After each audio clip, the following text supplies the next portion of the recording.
each other. Should be a defensive struggle, Tom, because the Seminoles are tops in the nation on defense, and the Hurricanes are tops in the nation against the run. And one statistic, though, that does tell and may tell in this game, Jim, last week in the win over Houston, Miami won that game 14-7 at the Astrodome, but the Houston Cougars, primarily a running team, threw the ball for over 240 yards. And it's hard to know how to defend the Seminoles because they have a balanced attack. 8 touchdowns rushing, 8 touchdowns passing. One thing's for sure, this will be the toughest test so far for Florida State. That's absolutely right, and we've got a big crowd on hand to help both teams. We sure do. Football fever has hit the city of Miami. A crowd of nearly 65,000 on hand at the Orange Bowl. We'll be back for the kickoff between Florida State and Miami in just a moment. He's with Jim Crosby. There you see the Florida State Seminoles coming onto the field. And Jim, around the boos from these Miami people, and I've never seen Miami so excited about a college football season. Howard Schnellenberger in his second year is just doing a great job. He sure is, and he has the credentials that will show that he is a coach to be reckoned with in the future. Do you realize that this fellow has coached under Bear Bryant, under Blanton Collier, and under George Allen? And that's, you know, that shows that he's really been around. And of course, he coached under Don Shula, and when he was the offensive coordinator for the Miami Dolphins, they only went 17-0. Well, you know, he is a great coach. You're right, he does have some great credentials. Miami's season to date 3-0. They blitzed Florida A&M as the FSU captains walked to the center of the field to meet the Miami captains. 49-0, Miami defeated Florida A&M in the first game of the season. Then the Miami Hurricanes defeated, to be truthful about it, a weak Louisville team. But last week in the Astrodome, where it's tough to win, tough to beat anybody there in Houston, the Astros, the Oilers, or the Houston Cougars, they had Houston shut down until the last play of the game and won it 14-7. And, of course, the Florida State Seminoles with a couple of question marks here today. Their number 1 and number 2 centers went down last week, and it's a big defensive line that they'll be facing in the form of the Miami Hurricanes. They've got Big Jim Burt in there at center and Lester Williams, and these guys go around 255, 265, and when you're down to your third-string center, that's not the situation you want to be in coming into a big game like this. All right, the toss of the coin has just taken place at the center of the field, and the official indicates that the University of Miami has won. He elected to receive. They'll be moving from left to right. The Florida State Seminoles will kick it off. Ron Simmons, Ken Lanier among those out there, along with Mr. Futch and Reggie Herring.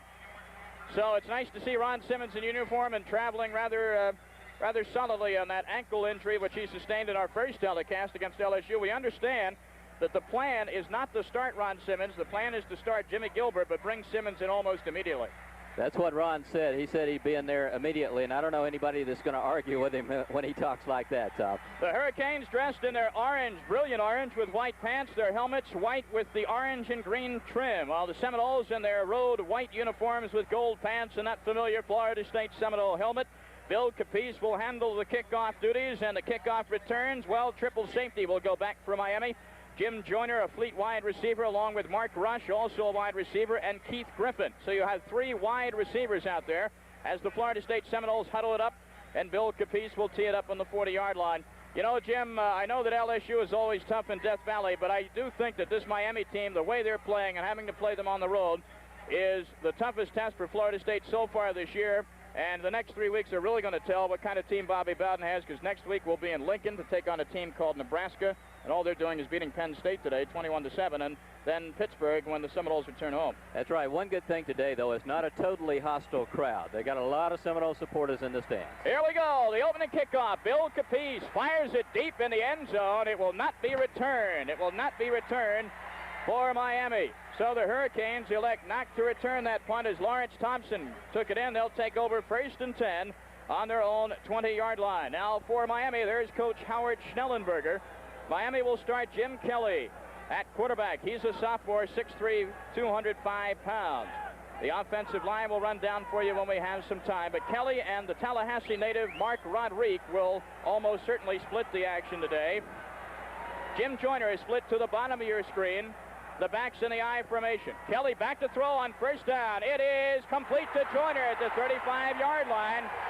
And making the tackle there for Florida State, Bobby Butler, but not before Joyner, who's a fast one, Jim, gathers it in. Joyner has burned the Seminoles in the last 2 years. Last year, or the last time they were here, he scored on a 48-yard flanker around, and they threw that right in Bobby Butler's zone. So they're going to come out and test the strength of the Seminole defense. Pat Walker now split to the bottom of your screen. Jim Joyner, the other wide receiver. Run down the setbacks for you in a moment. Smokey Roan is one of them, number 46, and he takes the handoff from quarterback Kelly. And Roan is stopped after a 4-yard gain. That first pass play, by the way, went for 15 yards and a first down. On the first down, Roan rambles for 4 yards, make it 2nd down and 6 for the Hurricanes at their own 39-yard line. And Mike Roderick comes into the game. Now we're going to see an interesting formation here, Jim. You've got both Roderick and Kelly, 2 quarterbacks in the backfield. Roderick can run and throw off of this formation from the tailback position. Roderick is lining up as the tailback. Kelly's the quarterback.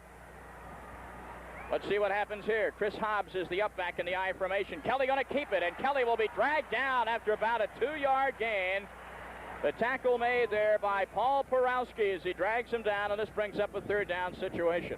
Might point out that Ron Simmons is not in. The defensive alignment that we talked about is in there with Jim Gilbert at the middle guard there, and also Arthur Scott, who has been a consistent player all year, suffered a hip pointer against Louisville. He is well and ready to go, but he's not playing yet. Roderick comes out of the lineup now, and Roan comes back in. Smokey Roan, love that name. Roan and Chris Hobbs are the backs in the I formation, and now they shift to the pro set. Joyner becomes a wingback. On 3rd down, about 3 yards to go. The give is to Roan. Roan will get the first down. Rocky Roan, Smokey Roan rather, into Seminole territory at the 41. They did a smart thing that time, Jim. They had everybody in tight and then turned the left end, and let's take a look at Smokey Roan and his run for the first down. All right, Smokey Roan, number 46, has 4.5 speed, and they got the defensive end boxed in on the right side. You see Motzik, or that was Jarvis Coursey, number 64, couldn't get out there, and thank goodness for Keith Jones and Bobby Butler running him down. So 1st and 10 for the Miami Hurricanes on the Florida State 42 is where they'll mark it.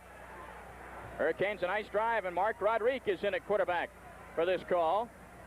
Roderick gives it off to Roan. We have flags all over the place. Looks like a laundry convention, and Roan is tackled at the Florida State 37. Let's wait and see what happens in there. Paul Porowski, the first man to hit him. You know, this town is really alive today with the sounds of college football. It looks like that they've really gotten turned on to the Miami Hurricanes for the first time since the Dolphins got here, actually, Tom. We have holding against Miami, so a break for the Seminoles. Some other scores today. Penn State leading Nebraska 21-7. North Carolina has defeated Maryland 17-3. South Carolina, the big upset, beat Michigan 17-14 at Ann Arbor. Tennessee leads Auburn 28-0 at half. And what about those Gators?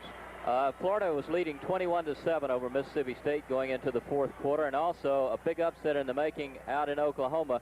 Stanford leading Oklahoma 17-0 at the half. Roderick comes out of that. Is a big upset. Roderick comes out of there, and Jim Kelly back in at quarterback. So the Miami Hurricanes have it first down, but 25 yards to go now, their own 43.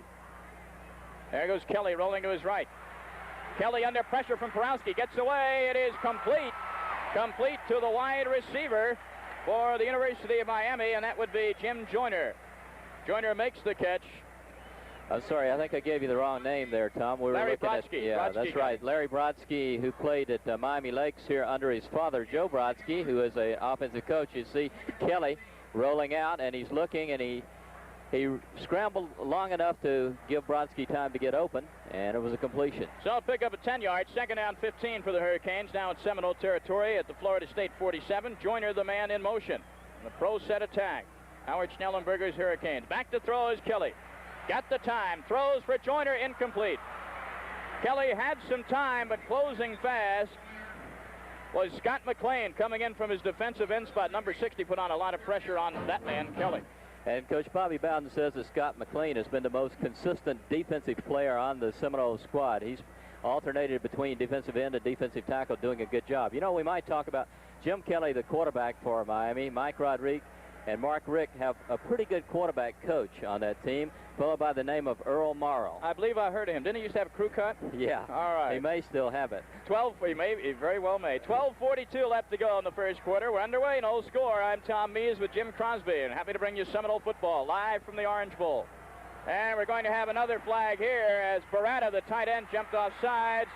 However, the quarterback, Kelly, is smothered by the Seminole defense.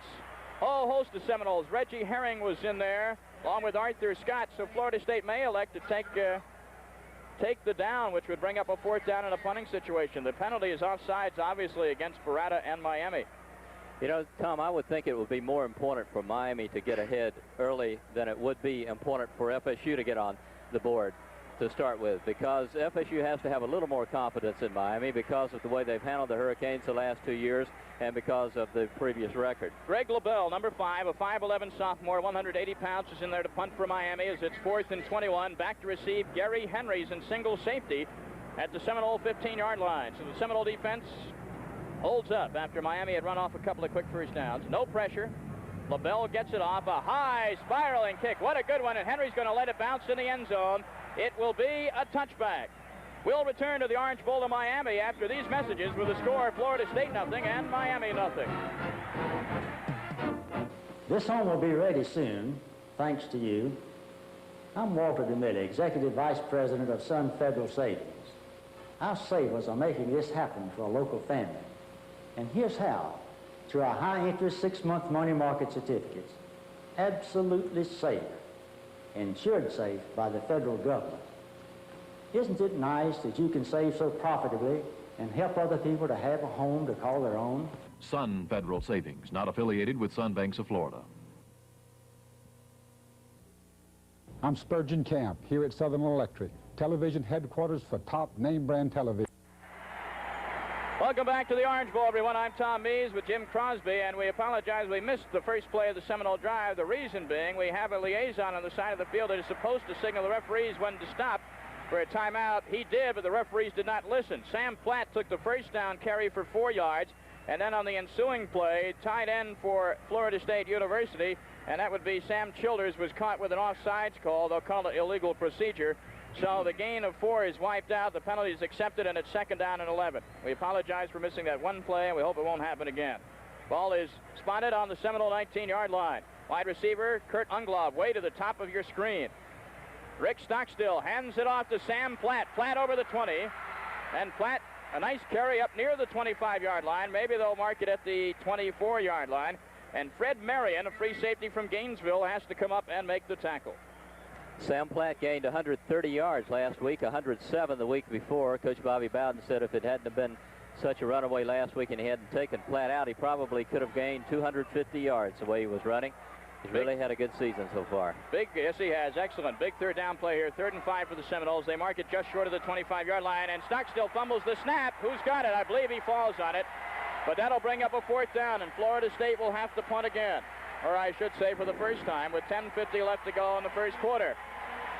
Tom, I might point out while we have an opportunity, the reason we did not have a pregame show, I know the folks back in Tallahassee are used to seeing us have a pregame before these games. We were only informed on Thursday by ABC that we would not be able to carry the Nebraska and Penn State game live. We were planning on carrying it right up to the start of this game. Ron Stark back to punt for the Seminoles. David Jefferson, number 30. Fred Marion, number 31. Back in double safety for Miami. Stark gets it away from about his 12. And Marion takes it in at the Hurricane 30. Marion is down at the 36. And with timeout on the field, the score is Florida State nothing, Miami nothing. Back to the Orange Bowl, and not a welcome back for Trent Barnes, Jim. The snapper on punts, the long snapper, was shaken up as he charged underneath that punt by Ron Stark. We hope he'll be all right. Looks like these injuries are coming in bunches. He's a center, does the long snapping for field goals and extra points. A very valuable man, and of course they lost 2 centers last week, and Coach Bowden said at the start of the year one of the keys to having another successful season was near the 45-yard line, call it the 44, before a host of Seminoles there to bring him down. James Harris making the primary tackle. I want to remind you right now, this telecast is presented by WECA TV, as authorized by the NCAA and ABC Sports Incorporated. Any use of this program without the express written consent of WECA TV, the NCAA, and ABC Sports is prohibited. I'm Tom Mees with Jim Crosby. 9 minutes left to go in the first quarter. No score. Miami has the ball 3rd and 2 on their own 45. And once again, Jim, this tight formation on the short yardage play. Simmons almost caught offsides. He got back, though. Kelly's throw complete to the tight end, Andy Barata. And Barata's got a Hurricane first down out of bounds at the Seminoles 35-yard line. And we're going to take another look at this one and see how Barata got so wide open. You see Simmons getting back on time, sides on time. but he was off balance, and so was the defense, obviously, as Beretta wide open. Bonasorte there to make sure he does go out of bounds, but it was too late. Ball's down on the 35-yard line, and Miami is on the move, Tom. Yes, they are, the Hurricanes, and this is a boisterous crowd here, nearly 65,000, largest in 10 years in Miami. The ball on the Seminole 35. The give is to Hobbs, and we have a flag on the play. Hobbs, the up back in the I formation, gains about 3, but hold everything. Chris Hobbs from Godby High School in Tallahassee, championship game of high school against Merritt Island. He gained 261 yards when he was a senior in high school in one game. Another crucial penalty for Jim Kelly and his Hurricanes. Holding will be the call, and I would think that Florida State would take this. I wonder if the holding is being caused by a guy named Simmons in there. You know, they double and triple team him a lot. They sure do, and James Gilbert has done a fine job filling in for him, but there's a fact of life. There are no two-run Simmons. No. If there are, I want to meet the other one and get him to go to my school in a hurry. All right, 8:42 left to go in the quarter. No score if you're just tuning in Tallahassee. Gary Henry comes in for the Seminoles, extra defensive back. And going out is Jarvis Corsi. We have a 1st and 24 now at the Seminole 49 for Miami. Jim Kelly still your quarterback.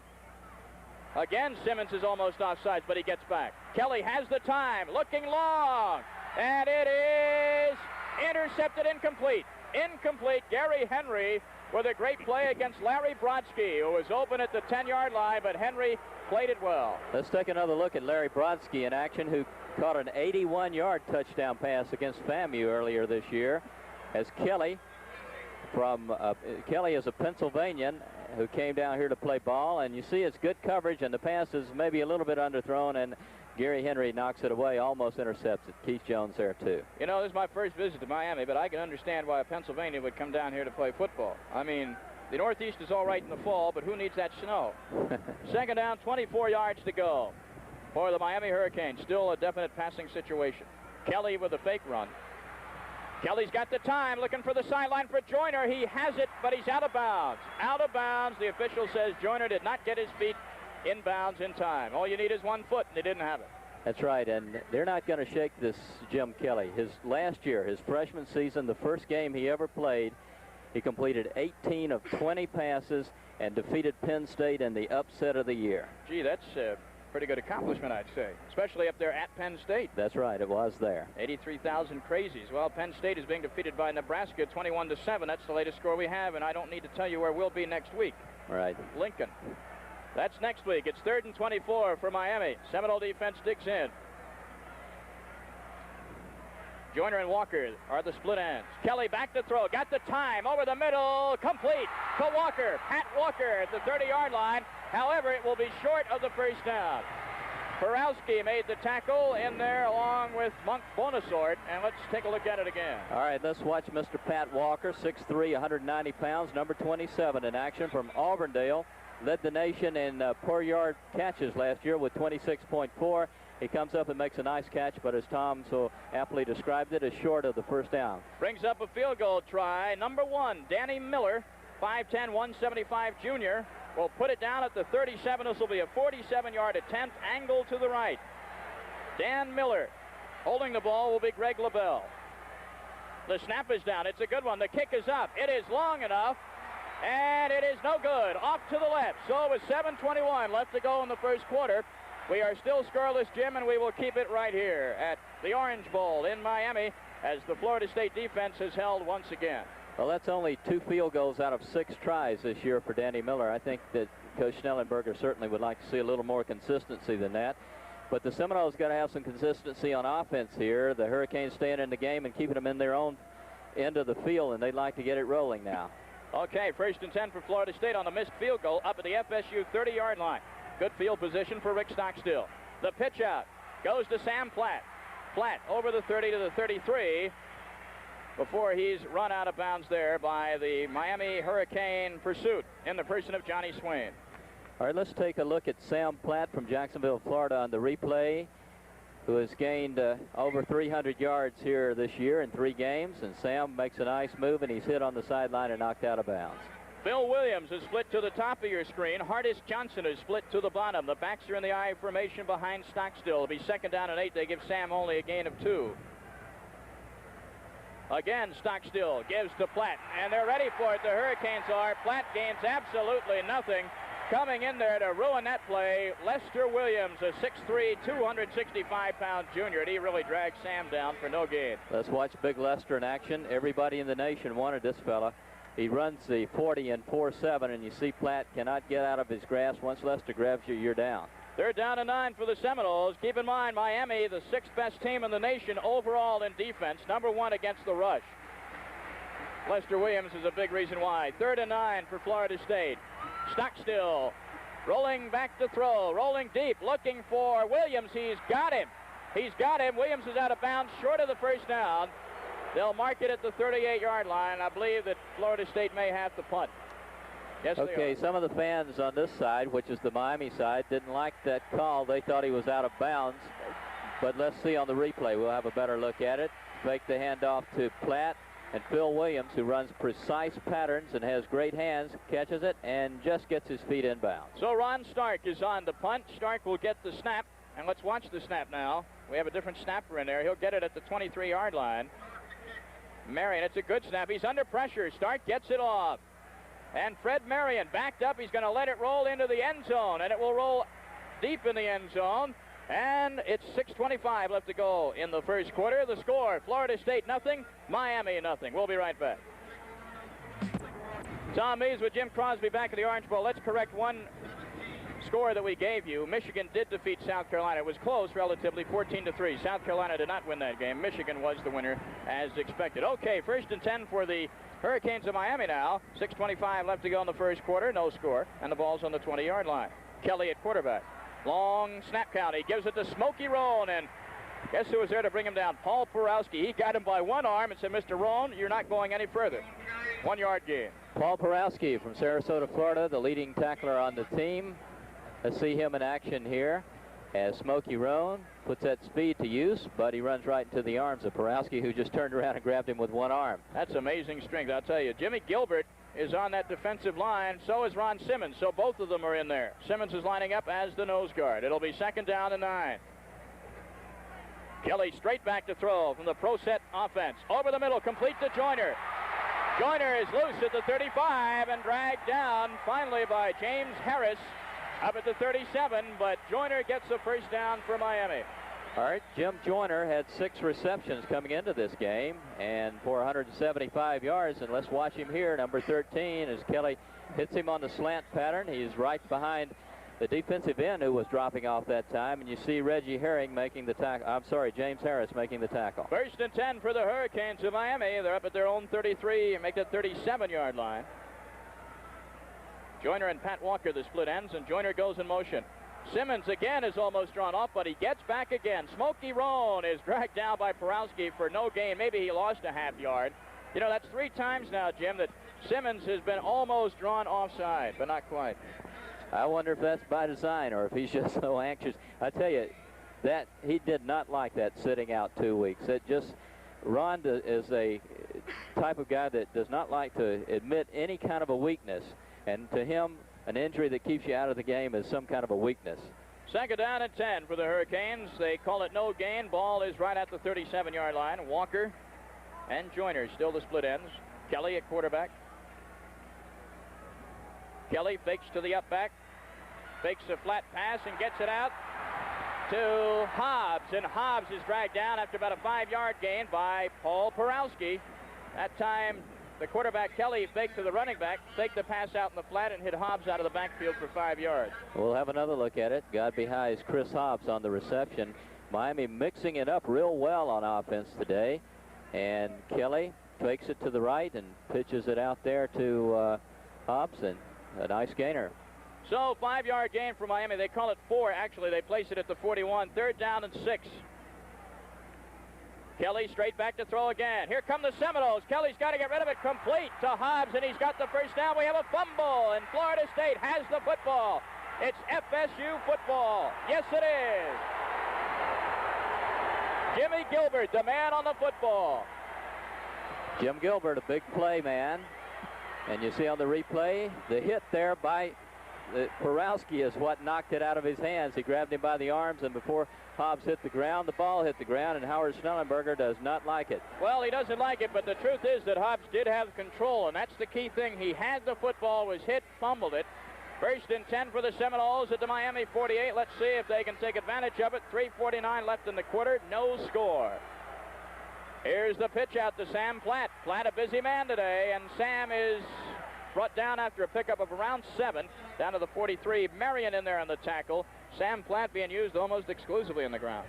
Well, that's the way they did it last week, and it worked, and they're going to keep on trying to establish a running attack. As you see Platt getting outside, he's looking to cut it upfield, but he just runs out of running room. Freddie Marion, the safety, comes up to make the tackle. He's made a lot of them, and the general thought is that when your safeties have to come up and make a lot of tackles, you're in trouble. They give Sam a gain of only 5 on that play. Thought he got more of it. Okay, 2nd and 5. Williams in motion. Pitch back to Platt again. Again, they run the left side. And Platt is brought down by a host of Hurricanes. Swain was over there. Also over there for Miami, Scott Nicholas, big number 66. And Sam gains maybe 1 yard. We might point out that John Madden has not made an appearance at center. Reedus Coggins, who had not played center until this week, worked out some at center, is doing the snapping, and he's doing a fairly good job, I would say, on a real tough man, number 83, Jim Burt. You might want to watch that matchup in the middle. Burt is a strong man who has given a lot of teams fits. Zeke Mowat brought in a play from Bobby Bowden. He's in there at tight end. It's 3rd down, 4 yards to go. Bill Williams in motion. Stockstill back to throw. Got the time. Now he's rushed, and down he goes. Stockstill brought down for a loss. They mark it back at midfield. I believe that was Tim Flanagan. Flanagan getting in there. Let's watch this on the replay. As Stockstill looks like he's got great time, but Flanagan just breaks away and puts him down. And Tim Flanagan is a 6'3", 225-pound junior from Virginia. So a big play by the Hurricane defense, and Ron Stark will be back to punt again. Marion, number 31, back in single safety at his 10. Of course, Ron has just had a great year punting the ball. Here's the pressure. He's under pressure, and he goes down, but no roughing the kicker call. No roughing the kicker. The ball, meanwhile, hits at the 10. Inside the 10, it will be down at the 7-yard line. So Ron Stark does the job again, and the Seminoles down it at the 7-yard line. The kicking game has been exceptional for FSU this year, Tom. And Ron had averaged 45.2 yards a kick, and he put that one down inside the 10 where they could back the Hurricanes up and just hope that the defense can force them into a mistake down here. And knocking that kick down and downing it for the Florida State Seminoles, I believe it was Larry Harris got in there and downed that one. So Miami, they actually mark it at the 8 now. 1st down and 10 for Miami at their own 8-yard line. We have 1:41 left to go in the first quarter. No score from the Orange Bowl. Again, Florida State almost offsides, and I believe they are this time, either that or illegal procedure. But Miami goes through with the play as Smokey Roan rambles up to the 12-yard line. That would be a gain of about 4. Let's get the indication from the official. It is offside, Florida State. So the play gained 4 yards. The penalty would be 5 yards and would still be 1st down. Okay, let's take a look at what they're going to do here on the walk-off, as Kelly was talking with the official. So that gives them a lot of options, and they don't seem to have any qualms about throwing in their own territory, Tom. None whatsoever. Well, the penalty is accepted. It becomes 1st and 5 for the Hurricanes at the 14-yard line. But Miami can ill afford a mistake like they made up near midfield when Hobbs fumbled after catching a pass. You don't want to make mistakes in your own territory. Here's a pitch out to Smokey Roan. I think there's a busted play, and Roan is creamed at the 12-yard line. Getting in there, Arthur Scott. He was in there. Ron Simmons was in the vicinity. Well, on the replay, we'll see what caused this loss, as somebody zigged when they should have. Somebody was not there to be handed off to. And the quarterback definitely wasn't going to keep it. He said, hey, stop, Smokey. Here's the ball. Let me apologize. I mixed up Jimmy Gilbert and Ron Simmons. Gilbert was in assisting on that tackle. 2nd down and 7 yards to go for Miami. And the ball is marked on the 12. Here's the pitch out to Smokey Roan. Roan over the 10. He is hit hard by Reggie Herring, and he brings him down in company with Jimmy Gilbert. After a yard gain, it'll be 3rd down and 6. Well, it's interesting that they do have Gilbert and Simmons both in there, because Gilbert is playing in Mark Motzik's place, and Mark has been a very outstanding tackle for FSU and a big play man, and he's always had big games against Miami. But Simmons and Gilbert, how can you go against that strategy? It's tough. I wouldn't tell him. Okay, 3rd down and 6.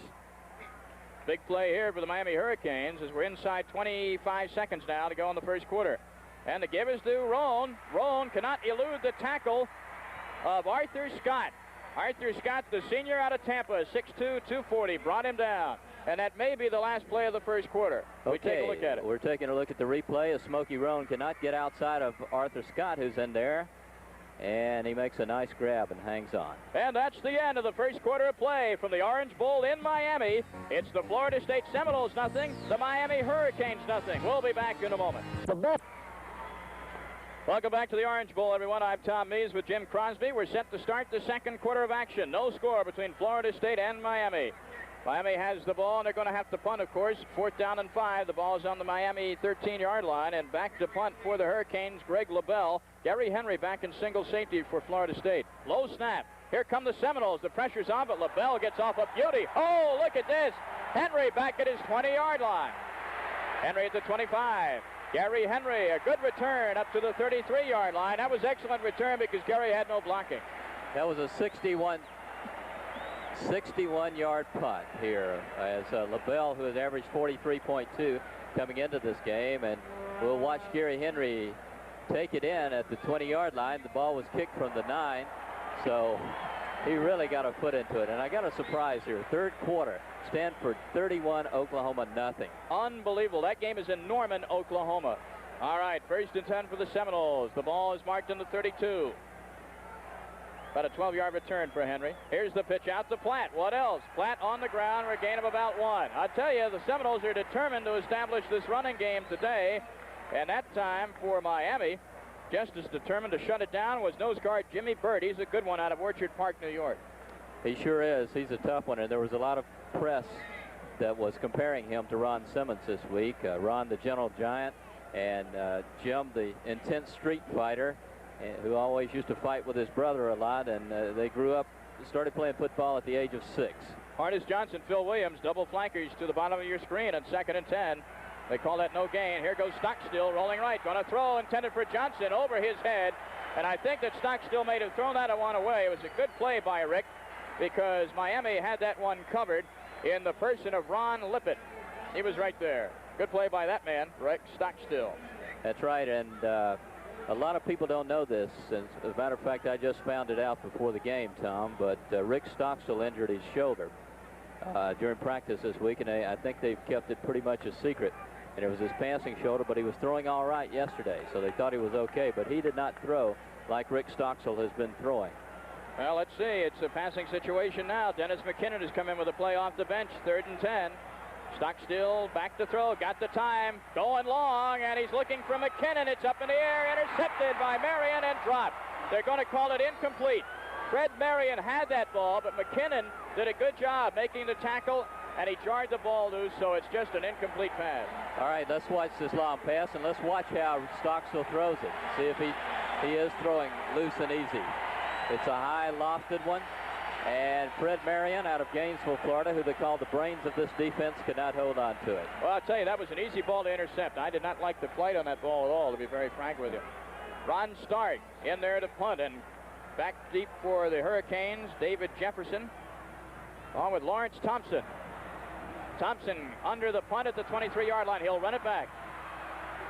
Thompson around the right end has got some room, but is brought down at the 35-yard line by a host of Seminoles on that special team. In the area, Ken Burnett, reserve running back.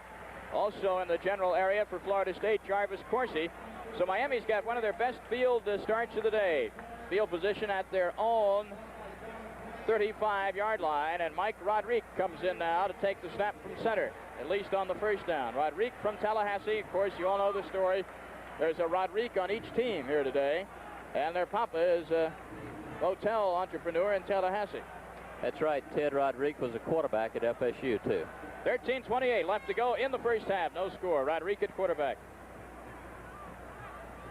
And in motion goes Larry Brodsky. Rodriguez back to throw. Pressured. Has to get rid of it. Dumps it out there. We could have penalty flags on this one, but no. I've seen intentional grounding called on that kind of play before, but they say Rodriguez had a receiver in the area. It'll be 2nd and 10. All right, let's watch Mike Rodriguez in action. Mark is on FSU. They sent Mike in last week against Houston. In fact, they substituted the whole second unit, as you see Porowski putting good pressure on him. And they substituted the whole second unit, and they took it right down the field. It was nothing, and they scored to make it 7-0 Miami at that point. 2nd down and 10 for Miami. Rodriguez still in there at quarterback. Ball at the 35-yard line. And the give is to the up back in the I formation, Speedy Neal. Boy, they've got Smokey Roan and Speedy Neal. PR man's delight. Neal, a good pickup up over the 40-yard line, or they say now right at the 40-yard line. Speedy Neal, who I've seen some releases that say he weighs 251 pounds. That is big for a college fullback, and you see him breaking the tackle at the front of the line and going on forward for about a 4 or 5 yard pickup. So Neal picks up 5 on the play, be 3rd down and 5. Joyner is split along with Pat Walker, and the backs are now in the pro set behind quarterback Rodriguez. Rodriguez back to throw, looking over the middle for a receiver and almost intercepted by Reggie Herring. He was looking for Mark Rush over the middle, and Herring was in perfect shape to intercept that, but he dropped it. Okay, Rodriguez takes a short drop, and he looks over the middle. I think it might have been touched a little bit in the backfield. I'm not sure from that, but Herring, if he'd have gotten 2 hands on it, maybe he could have taken it down the field. Back to punt for Miami is Greg LaBelle, and Gary Henry again in single safety at the FSU 10-yard line. No score in this football game. 2 defenses showing why they are 2 of the best in the country so far today. LaBelle, a high spiral again, not quite as far as his last punt. In fact, not nearly as far. They're going to let it bounce, and it takes, well, it takes about a neutral roll. It's down at the 27-yard line. We'll return to the Orange Bowl in Miami after these messages with the score. Florida State nothing and Miami nothing. There is one of the reasons why it's always nice to be in Miami, Florida. Not the score, but that lovely young lady right there. Boy, it's hot out in those stands today, I bet, Tom. That's sun. She's plenty cool in that get-up. 1st and 10 for the Seminoles. The give is to Mike Whiting, his first carry of the day, and he'll get almost nowhere. Met by a host of Hurricanes, including wide linebacker, or rather weak side linebacker, Scott Nicholas. Okay, a second look at it from the end zone view. You see he takes 1 step and then goes back to his left on a little counter play, and it was just gummed up at the line there. No opportunity to do anything. No gain either. 2nd down and 10. Williams and Hardis Johnson split. Johnson to the top of your screen, Williams to the bottom. A throwing situation for Stockstill. Williams now goes in motion. Stockstill looking for Whiting out of the backfield. Michael Whiting fumbles the football. Who's got it? It looks like Miami. Let's see. It is the Hurricanes. Whiting had a good gain, and near the 1st down marker at the 37, he fumbles. And coming up with the football, either Lester Williams or John Swain. Let's see. All right, here's how it happened. Stockstill dumps it off to Whiting. He has a block out there, a nice block. And as he cuts back, a vicious hit there. And I didn't see, let's see, number 41. Number 2 got it, Swain. John Swain was the one who recovered it, but number 41, Danny Brown, was the guy who made the hit that jarred it loose. So big break for the Hurricanes in Seminole territory. 1st and 10 at the 37, and Miami goes to work with Jim Kelly back in there at quarterback. Kelly, the pitch out, and now we have a reverse to Joyner. Joyner, though, is brought down after a gain of maybe a yard. Did a lot of running, most of it laterally, and coming up to make a pretty good hit for the Seminoles was Reggie Herring. James Harris. James Harris made this play. Now, James Harris is filling in the spot that Ivory Joe Hunter vacated when he graduated. And watch him stay at home on this corner, not be fooled by it, stay right there. And he's the guy that made him slow down and get hit there. Yeah, James Harris really made the play. They say a gain of 1 on the play for Joyner on the reverse. It'll be 2nd down and 9. Howard Schnellenberger, Miami coach, said he's going to pull out all the stops. This is the biggest game he's had in his 2-year career here at Miami. Over the middle, we're going to have pass interference. Yes, we are. The pass intended for Smokey Roan and some obvious interference by Reggie Herring.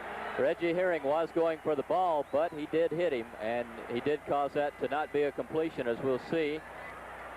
And Clutch trying to put on pressure. And it's going to be a first down for the Hurricanes, and this Seminole defense is really going to be put to the test here now, Tom. You really couldn't see the interference clearly from that angle, but on the side angle, Herring, yes, it was a good play. He was going for the ball, but he arrived there before the ball, and that's a no-no. So it's 1st and 10 for Miami at the FSU 31. 11 minutes even left in the first half. No score if you're just tuning in. What a defensive battle this has been so far. Florida State recovered a Miami fumble in Miami territory. Could not do anything with it. Let's see what the Hurricanes do. Here's the pitch out going to Mark Rush. It's a good name for a running back. Rush inside the 30, knocked out at the 29. Mark Rush from Fort Lauderdale played at Stranahan High up there. Paul Porowski made the tackle. Rush gained about, well, he got down to the 29, so give him a gain around 2 on the play. It'll be 2nd down and 8 yards to go. Seminoles are a little bit off balance on defense here. They don't know exactly what to expect. Miami needs to get inside the Seminole 21-yard line for 1st down. 2nd down 9. Kelly, a long count. Kelly being rushed. Kelly keeps it. And he goes down, I think, more of his own volition because he did not want to be creamed by Monk Bonasort. And he goes down at the 25-yard line. Okay, taking a look at Jim Kelly in action here. That's James Gilbert in the middle, number 51, trying to put the rush on him. A good block on Gilbert and a good block on Porowski. And as Bonasort gets to the right spot, Kelly was already down. So that'll make it 3rd down and 5, and a very big play for the Miami Hurricanes. They have the ball at the Seminole, well, just outside the 25-yard line. 3rd and 5. Now here's Rodriguez at quarterback. Back to throw, looking to the sideline, complete. It is complete to Rush for the 1st down at the 15-yard line. And Mark Rush did a beautiful job getting his foot in bounds. Okay, Mark Rush, Stranahan High Dragon, who has come home here to Miami to play, and Rodriguez rifled it out there and hit him just before he went out of bounds. And Arthur Scott, the defensive end, had dropped off over there, but not deep enough. Scott McLean coming in now for Gary Futch for FSU as the Hurricanes threaten. They're the first one to really threaten to score a touchdown. 1st and 10 at the FSU 15-yard line. Rodriguez still in there at quarterback. Rodriguez, and a fumble in the backfield. Who's got it? It's still loose. Florida State recovers. All right, Arthur Scott got the fumble. I think that's Corsi, Jarvis Corsi. All right, we're going to see it closer. Scott, sometimes it's hard to see up here whether that's 54 or 64. And here we go, a handoff. Greg Anderson. Yeah, Greg Anderson, right. Greg Anderson made the fumble. We'll return to the Orange Bowl of Miami after these messages with the score. Florida State nothing, Miami nothing. Back in the Orange Bowl of Miami, I'm Tom Mees with Jim Crosby. And the fumble that time by Anderson was recovered by, I believe it was McLean. He made the recovery. 1st and 10 now for the Seminoles. The ball on their own 22. So Florida State gets a break, stopping a Miami drive. However, on 1st down, Florida State still cannot penetrate via the Overland route, that tough defensive line of Miami. You just ask Sam Platt about that. I'm sorry, not Sam Platt. That was Ken Burnett who's in the ball game now. Burnett was stopped for, well, maybe a yard gain. Florida Gators won a tough one today over Mississippi State, 21-15 down in Gainesville, Tom. Yeah, those Gators, well, you talk about rags to riches. Did not win a game last year, had 1 tie, and now they are, what, 4-0? 3-0. 3-0. Let's not give them too much credit. All right, 2nd down and 9. Burnett still in there. He's the up back in the I formation, but Stockstill straight back to throw, and it is almost intercepted. Batted down by Scott Nicholas, intended for Hardis Johnson. Let's take a look and see at the batted down pass, which makes it now 3rd down and 9. Okay, these two teams are playing loose and easy with the ball here down in FSU's territory, and let's see if we can take a look at that again. Stockstill winds up. He looks like he threw it pretty well then. He just didn't throw it high enough, so maybe his shoulder is okay. If your shoulder is ever going to loosen up, it'll do it on a day like this. I'm just going to say that. You can't get loose in this heat. You're in you belong somewhere else. All right, 3rd down and 9. Stockstill straight back to throw. Got all the time in the world. Going to go for Burnett out of the backfield. He's got it. Burnett up near the 30-yard line. He gets to the 30, but he's short of the 1st down. And the Seminoles are going to have to punt once more. Of course, you know, hindsight's always better than foresight, I guess, or more accurate. But I think if Burnett had gone outside, watch him as it's dumped off to him, that he might could have gotten some yardage. They had a blocker out there, but he cut back and he was hit and knocked down there by Jim Burt, following him down the line. Lawrence Thompson is back in company with Fred Marion in double safety for the Hurricanes to receive Ron Stark's punt. He should get it off from about his 20, standing at his 15. Snap is a good one. No pressure really to speak of. A high spiral. Great punt by Stark. Thompson back at his own 19. Here we go. Thompson with a return, and he's brought down at his own 33-yard line.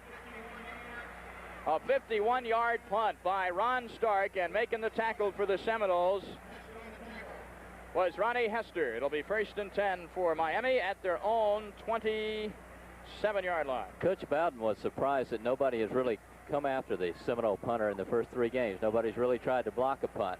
And Miami probably noticed that from the film, and they did try to block the one before this. That one they tried to set up a return. Jim Kelly is in there as Howard Schnellenberger using that 2-quarterback system today. Matter of fact, he'll substitute a whole unit for another one. All right, Kelly back to throw. Can't find anybody open, and Kelly is going to be brought down at the 28-yard line. Oh, he was creamed in there. Paul Porowski's on top of him, along with Arthur Scott. Okay, let's take a look at it. Jarvis Coursey also stayed home and turned him back in here when he started to scramble and actually slowed him down a little. That's Arthur Scott. I've got the 54 and 64 mixed up. He slowed him down long enough for Simmons to hit him. Larry Brodsky, he split out high to the top of your screen there. I should say wide to the top of your screen. Be 2nd down and 8. Gave Kelly a gain of 2 on the play. Kelly rolling right. Got time. Pumps once. Kelly throws for Brodsky. It is complete. Brodsky at the Seminole 45-yard line. He's down at the 43. I tell you, Kelly got that ball away just in time before he crossed the line of scrimmage. And it looked to me like he held on to it long enough that the 2 defensive backs ran into each other back there. That's what appeared to happen. Butler and Keith Jones, Bobby Butler and Keith Jones were there.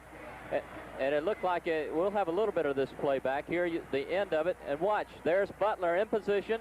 Keith Jones comes over, knocks him out of the way, and Brodsky grabs the ball. Break that time for Miami. Seminoles had that play covered well. But it's a 1st down for the Hurricanes on the FSU 44-yard line.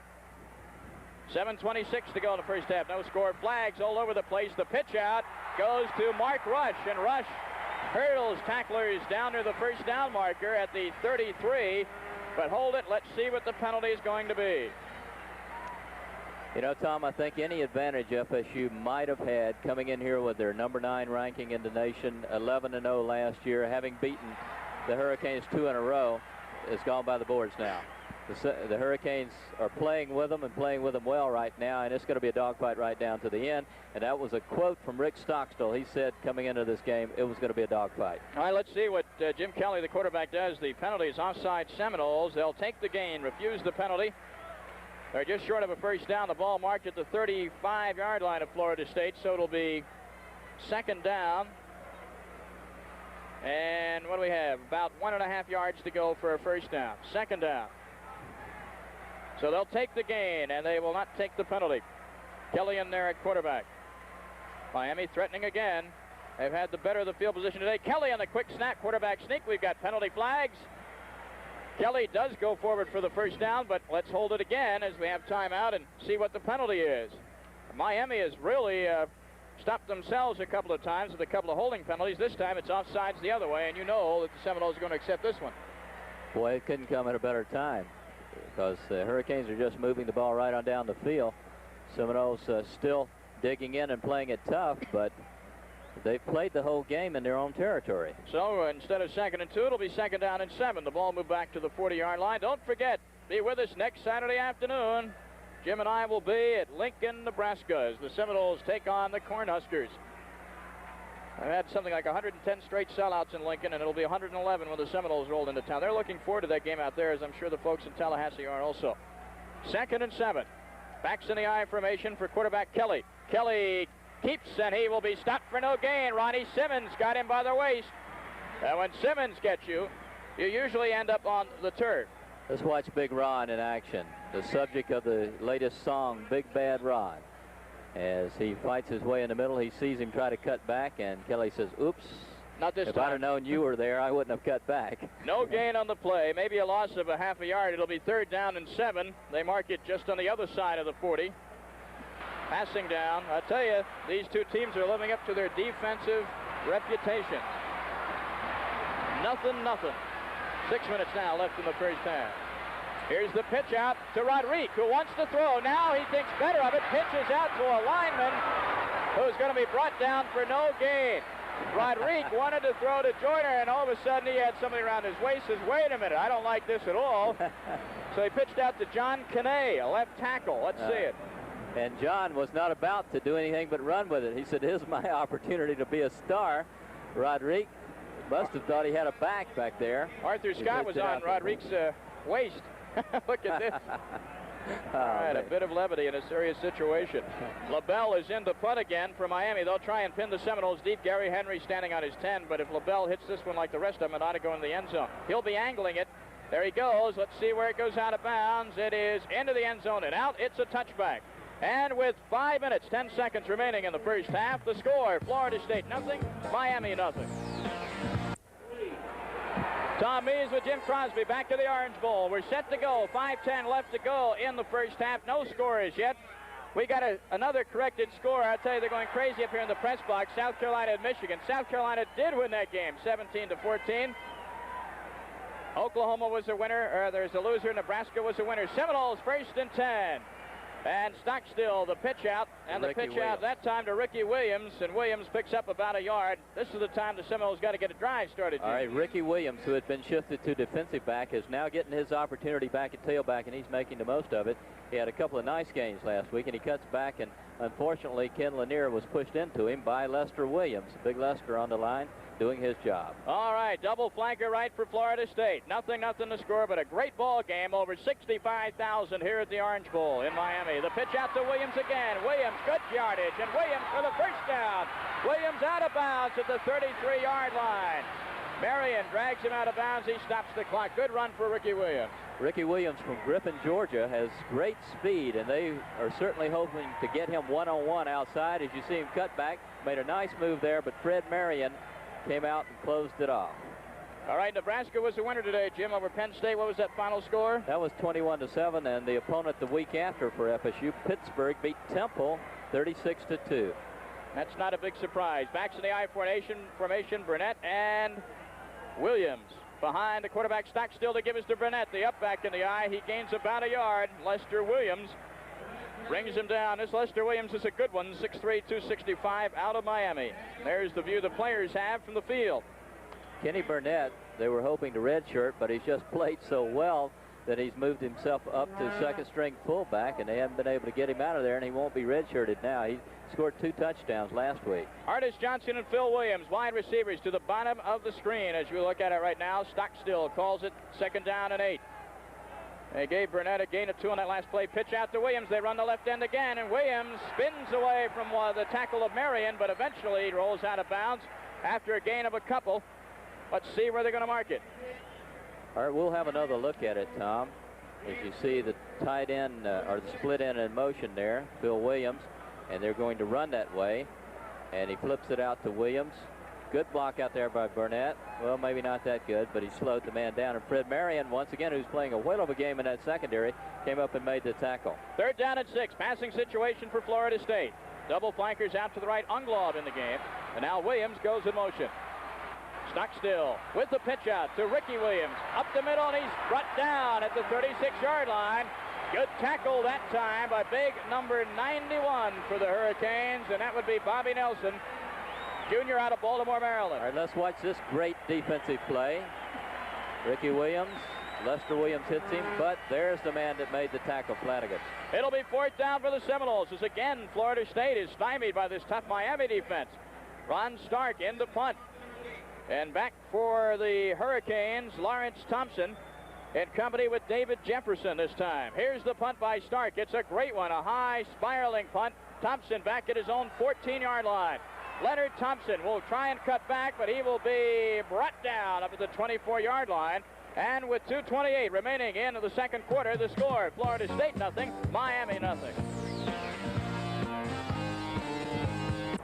That's where we are, the Orange Bowl in Miami. I'm Tom Mees with Jim Crosby. And Jim, we've had no score in this game, but a very exciting one nonetheless, as these two defenses going at it hammer and tong. 1st and 10 for the Hurricanes at their own 24-yard line. Kelly gives the ball off to Mark Rush, and Rush for good yardage, and the first down up at the Miami, 36-yard line. Mark Rush just took off up the middle on a trap play. This Mark Rush is running real well. And let's watch him from the tailback position. And you see Hobbs moving out in front of him and making a nice block on Arthur Scott, which freed him. He breaks the tackle from Herring, and that's doing something in itself. And right there, Keith Jones brought him down. First and 10 for the Miami Hurricanes. Mark Rush out of Fort Lauderdale, Florida, not too far away from Miami. And here's the give to Hobbs out of the backfield. Hobbs breaks a couple of tackles, and he is near first down territory. Up at the 46-yard line. Gain of about 9 yards for Chris Hobbs. Boy, they're moving that Seminole defensive line out now, as you'll see. Watch the line play. See, they're standing up Modzik and just carrying him in the direction that he was already moving. They pushed Gilbert out of the way, and Hobbs just can't get by Monk Bonasort there. So it's second down and about a quarter of a yard to go for Miami. Jim Kelly, the quarterback, really has it down to play with in this situation. And Kelly is straight back to throw. Got the time. Looking deep down the right sideline for Joyner. He's open, and it is incomplete. Incomplete. The Miami fans want pass interference on Bonasort. They won't get it, but they might have a point. All right, let's see. Bonasort was there. Butler was also coming over. They may be thinking about Butler. Let's see. Kelly is back to pass, you see, and let's watch it as we have the slowed down version here. And I don't know if we'll be able to see it here. Let's look closely, and you see Butler over there. They did have body contact. Butler. So Butler had some contact, but no interference. It'll be third down at about a quarter of a yard, and this time everybody's in tight for the Hurricanes. Kelly, the quarterback. He and Rodrigue have been alternating most of the day. And the give is to Rush. He's got the first down over midfield of the 49-yard line. They're getting a big hole on that right side there. In fact, they're getting big holes all over. You're looking at Seminole football, 1980 on WECA television. Tallahassee's 27. A minute 15 left to go in the first half, and University of Miami has called a timeout. And Jim, time to remind the folks that the Seminole Band is down here, of course, and they'll be putting on a fine halftime show. I understand they really had the crowd in the palm of their hands last Saturday night at Doak Campbell Stadium as we look at Howard Schnellenberger and his crew.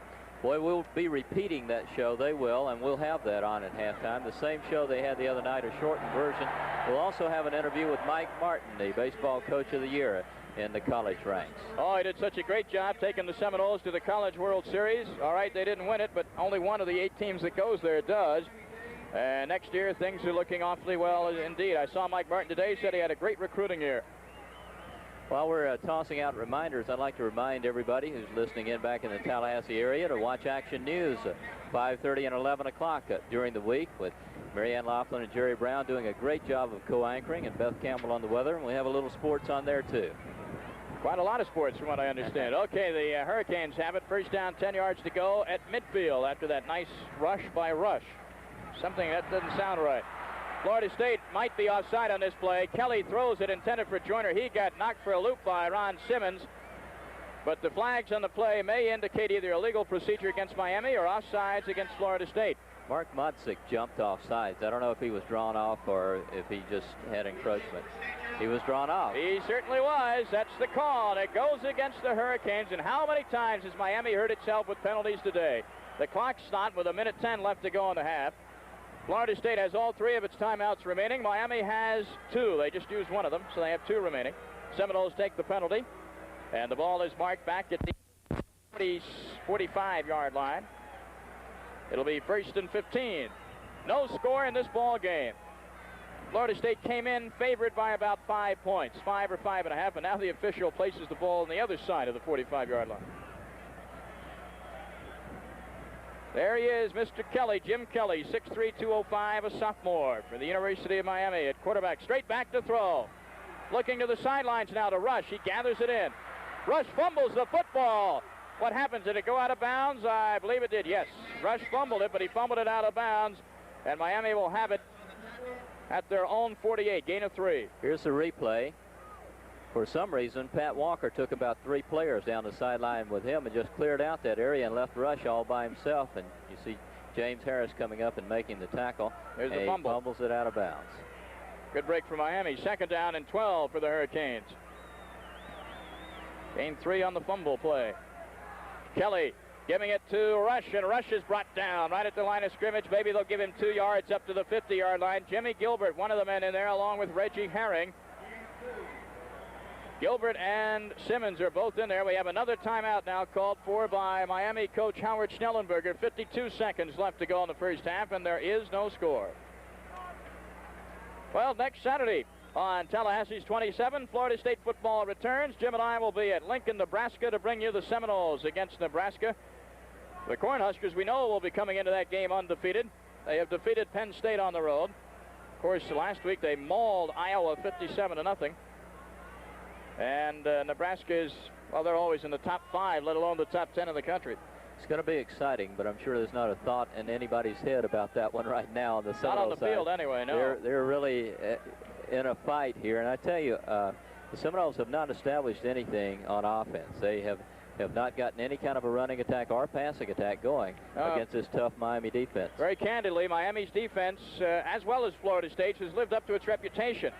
But Miami, I'm sure, will have the statistical edge as far as moving the ball in this first half. And controlling the ball. I wonder how, minutes-wise, how many minutes they've had to FSU. You see a plane flying over. We're right near Miami International Airport. Right now, let's get back to action. 3rd down and 10 for the Hurricanes, right at midfield. 52 seconds left. Miami has just used its second timeout. No score in the game. Kelly back to throw. Got the time. He may keep it. No, he's going to throw long for Joyner, and Joyner can't get it. It's over his head. Let's correct that.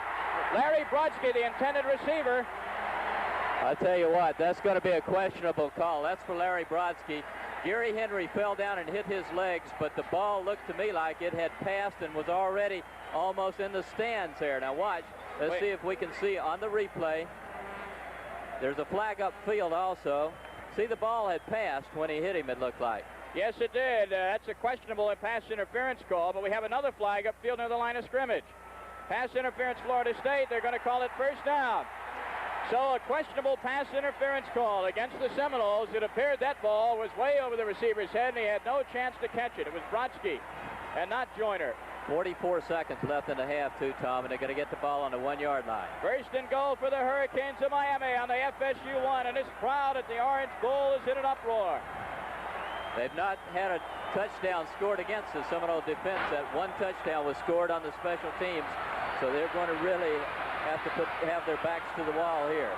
Ron Simmons, Jimmy Gilbert digging in there along with Jarvis Corsi and Arthur Scott. They're going to have to stop the Hurricanes now. Kelly, the quarterback. Everybody in tight except Joyner. He's in motion. Now he sets tight. First and goal for Miami. Kelly, the keeper. He does not. Yes, he does. Touchdown.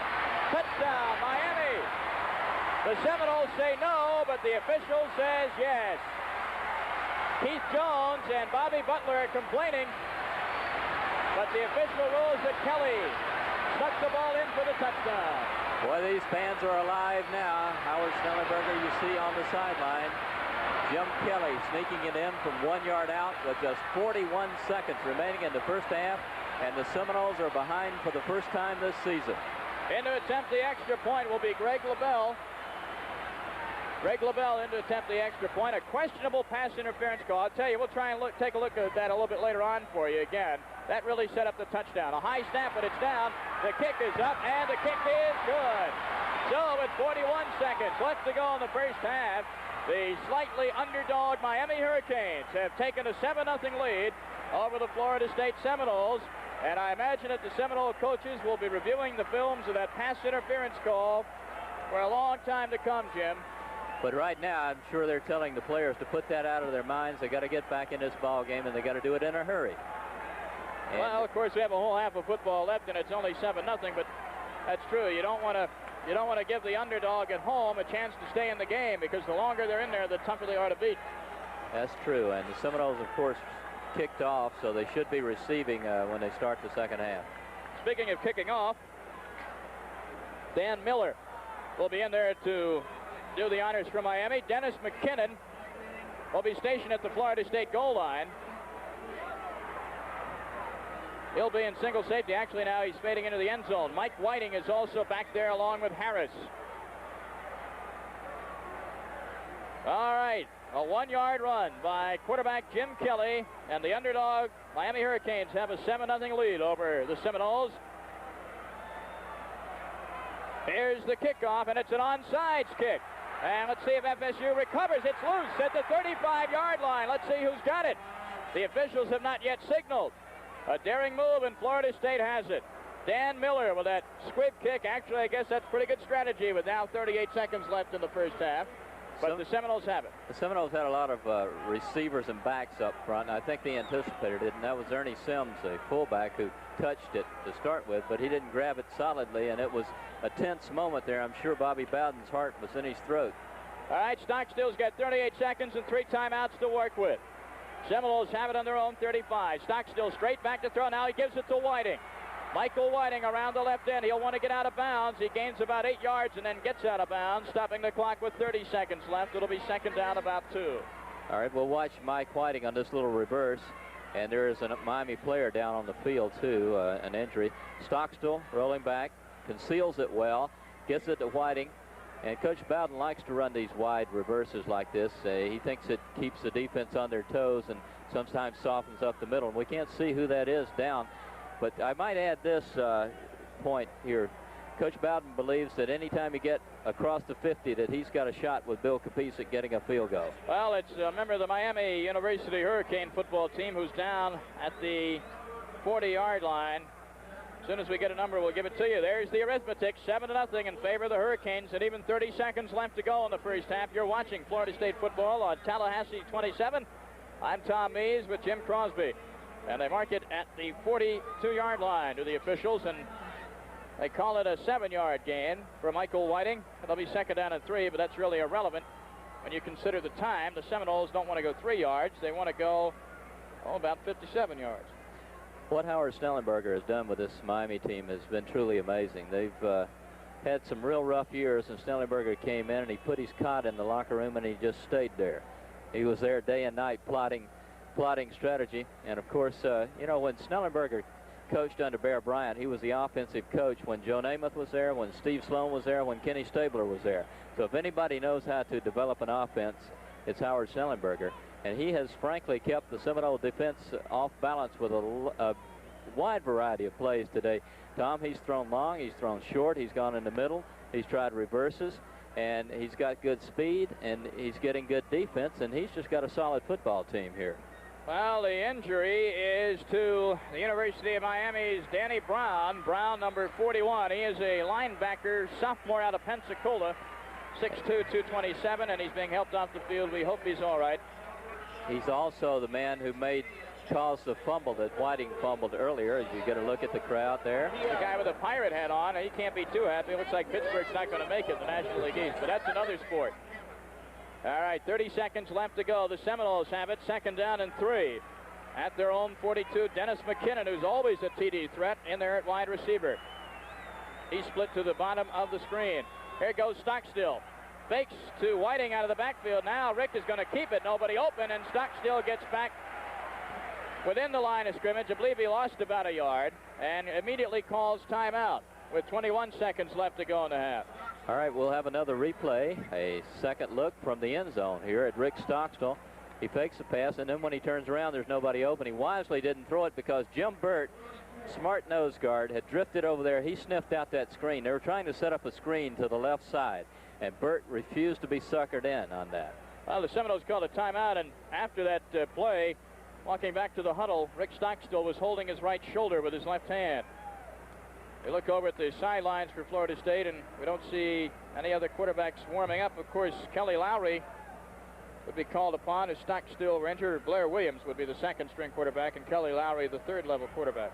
And if it gets to the point where they need to put the ball up in the air a lot, you could probably expect Blair Williams to be in there. He's a pretty good passer, but he doesn't have that much experience. He's just a sophomore. 21 seconds left in the half. It's third down and 4. McKinnon and Johnson are the wide receivers, but the give is to Whiting on a draw play, and smelling that one out for the Miami Hurricanes was the nose guard, Jim Burt, number 83. Let's watch Jim Burt, the old street fighter from the Buffalo area, in action. He gets right past Reedus Coggins' block, and Whiting's a dead duck. So 16 seconds left. Both teams have but one timeout remaining. And there's no score. Florida State has just called another timeout. And it's 4th down for the record, 6 yards to go. Of course, in college football, the clock will stop at a 1st down, but I don't think the Seminoles are going to chance anything here. With the ball on the 39-yard line, Miami up 7-0. They won't. Ron Stark comes out of the middle of that huddle. And back in single safety for Miami is Lawrence Thompson. He's standing at his 23-yard line. Stark will get it off from about the 30. A lot of pressure, and they're in on Stark. No flag. No flag. The punt rolls into Miami territory. It's down at the 25. The clock continues to roll. It stops now at 7 seconds left in the 1st half. I'll tell you, Ron Stark was hit in there, but no flag was dropped.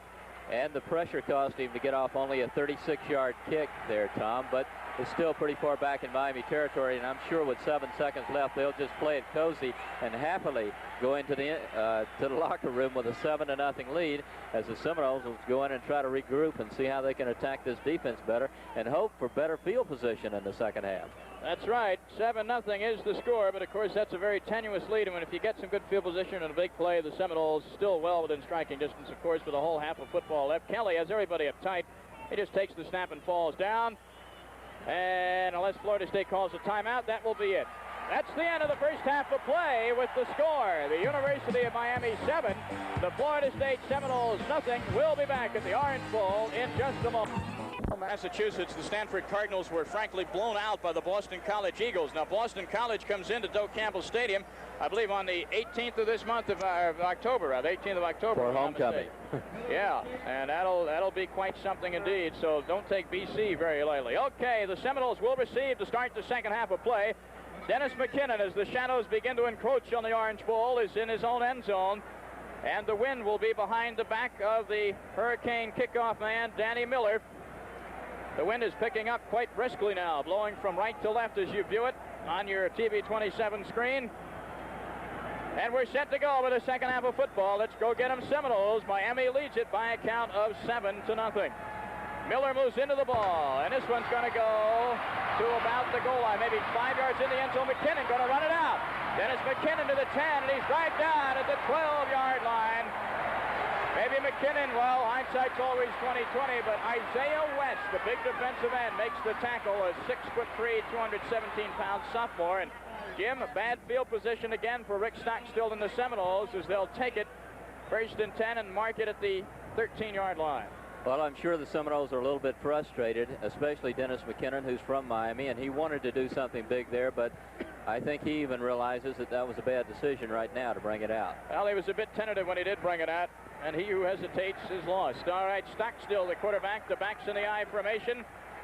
Stockstill straight back to throw. No bones about it. Over the middle, complete to Phil Williams. He's got the 1st down at the 27-yard line. So Rick Stockstill comes out gunning in the 2nd half. All right, he hummed it pretty well, so apparently Rick's shoulder is okay. And the Seminoles not playing it cozy, that's for sure. 1st down, they go on a pass to Phil Williams.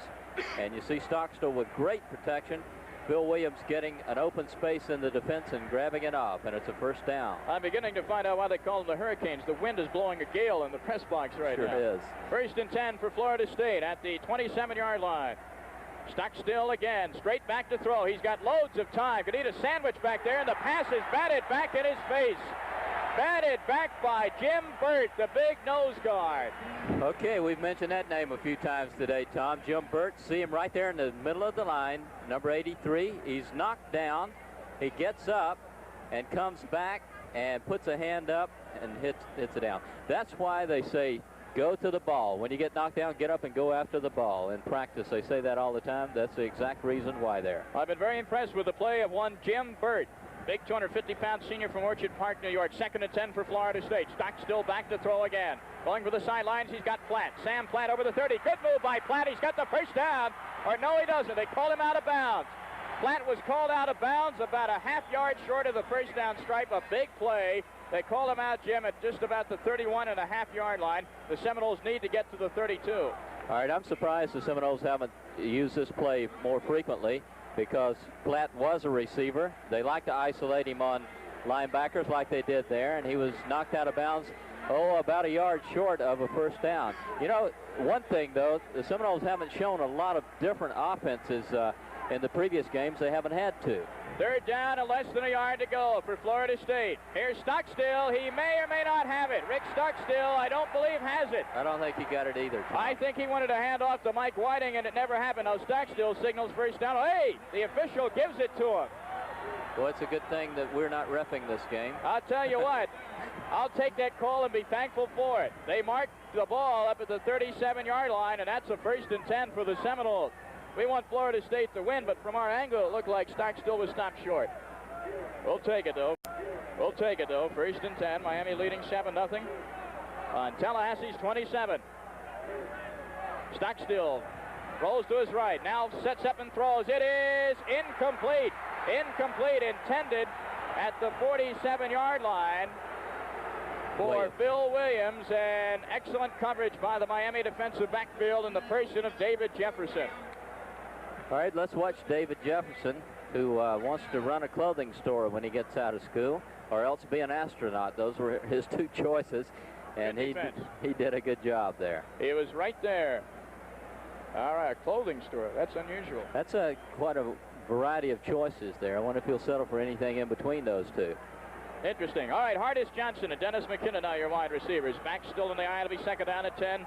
Stockstill, I tell you, he's coming out gunning now. Stockstill's going to have to keep the ball. Rick Stockstill over the 40. Stockstill to the 45. A good gain of about 8 yards for Rick. It'll make it 3rd down and 2, and he used his head on that play. Didn't throw it up. All right, we got a replay on it. One reason he had to hold on to it was they're double covering both wide receivers. There was just nobody open. And what he's going to have to do, as you see Stockstill hit the ground. Oh, that hurts. What he's going to have to do is start taking one of those backs out of the backfield and dropping them in the open spot over the middle, because they're double covering both those wide receivers. You're going to have to go to the backs or to the tight end, one or the other. Scott Nicholas made the hit on Stockstill. It is 3rd down and call it a yard to go at the 46-yard line. McKinnon wide to the right. Here's a mix-up on the snap.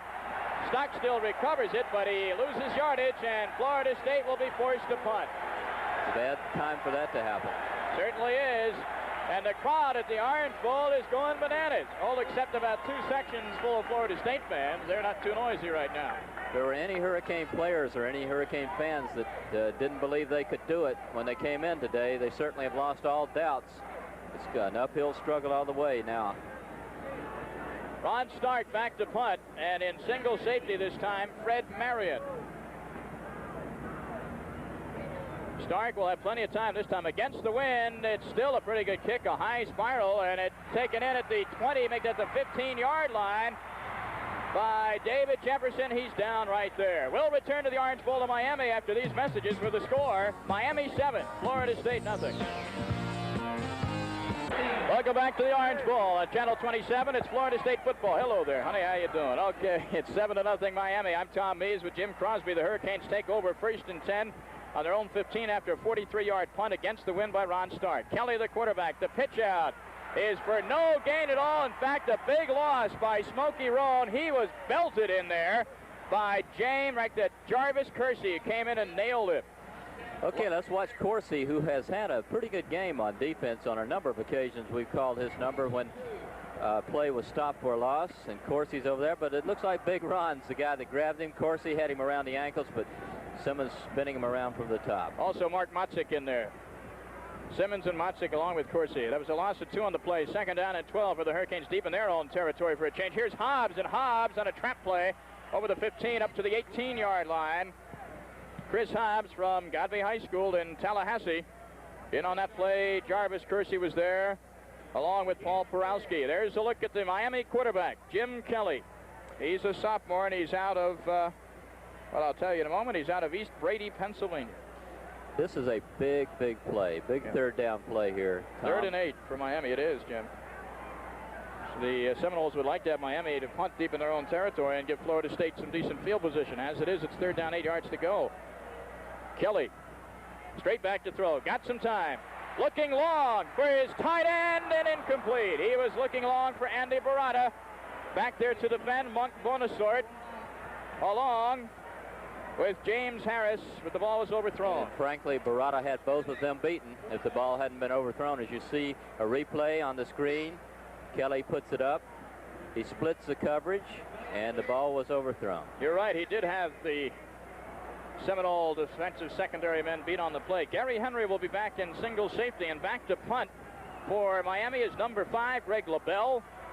He's standing at his 2. He should get it off from about the 5 unless contact is made. Henry is standing at the Seminole 37. It's a good snap. Here come the Seminoles, but LaBelle gets it off. No contact made, no interference. Henry will take it at the 38. And he falls down at the 41-yard line, but nonetheless, the Seminoles have excellent field position. And with 10:44 remaining in the third quarter, the score, Miami 7, Florida State nothing. Tom Mees with Jim Crosby back at the Orange Bowl. The Seminoles have good field position now, Jim. Time to get a drive going. 1st and 10 at the 41. Stockstill straight back to throw again. Stockstill complete out to the tight end, Sam Childers. He's over midfield. Got the first down. If they give him the yardage, they're going to mark it at the 49.5-yard line of Miami. Now, that may be inches short. We'll have to wait and see.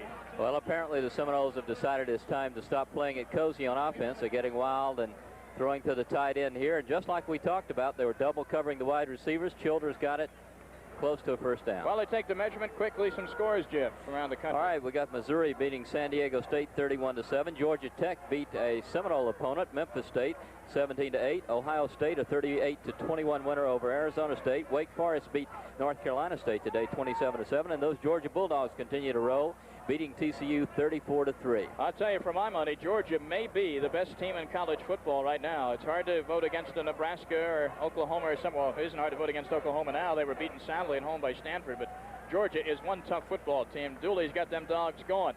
It'll be second down and just inches for the Seminoles as the pass to the tight end, Sam Childers, nets about 9 3/4 yards. This is a play that sets up interesting possibilities with short yardage. That's and right. Still another down to get it. The ball just marked at the midfield stripe. 10:37 left in the third quarter. Miami leads at 7-0. Again, the snap is fumbled for a moment by Stockstill. He did control, and he plunges ahead for the first down. That's about the third time today that the center snap has been fumbled momentarily by Rick Stockstill. But he had the presence of mind to control it. And that's what happens when you have your first 2 centers go down. It's working with a center that you've only worked with in practice, never under game conditions before. Fortunately, he recovered in time enough to get a first down out of it, Tom, and there you have edged over into Miami territory. At the 49-yard line, 1st and 10 for the Seminoles as Phil Williams brings in a play from head coach Bobby Bowden and his crew. The Seminoles are going with Reedus Coggins, of course, at center. 1st and 10 to go. Stockstill straight back to throw again. Got to get rid of it. Throws it over the middle. Incomplete, and he's lucky it wasn't intercepted. Lester Williams really laid Stockstill down for the count. Rick is getting up slowly. Let's take a look at it again, and you'll see Lester Williams. All right, on the replay. Stockstill. Play action, faking to Platt. He turns around just in time to see Lester Williams right in his face, and he gets it away, but it's incomplete behind Hardis Johnson. I'll tell you, you cannot blame Rick for throwing that one away too early. He took quite a shot. He got up slowly, but he's a tough kid. He'll stay in there. It'll be second down and 10. It's apparent now that McKinnon and Williams, at least on this drive, are shuttling in plays. Here goes Stockstill. He'll give the ball to Whiting. Whiting avoids a tackler in the backfield, but he can't avoid a second man, Tim Flanagan, the big left defensive end. And the razzle-dazzle play in the backfield doesn't work. In fact, it will go for a loss of about 2 on the play, making a loss of 3. Lester Williams really made this play, too. See, he made him go wider by breaking through there, and Flanagan was blocked but got up and made the tackle. So these guys, I heard one description of this defense saying that they were one of the best defenses in the nation at fighting off blocks and still getting to the ball carrier, and it looks like that's true. Boy, they sure have shown a lot of tenacity today. Okay, big play for the Seminoles. 3rd and 12. It's Stockstill back to pass. Over the middle, complete to McKinnon, the first down. McKinnon at the 32-yard line. Dennis McKinnon was isolated on a linebacker, Scott Nicholas, and he beat him. Let's watch the player that Bobby Bowden calls the most exciting player he's had at FSU.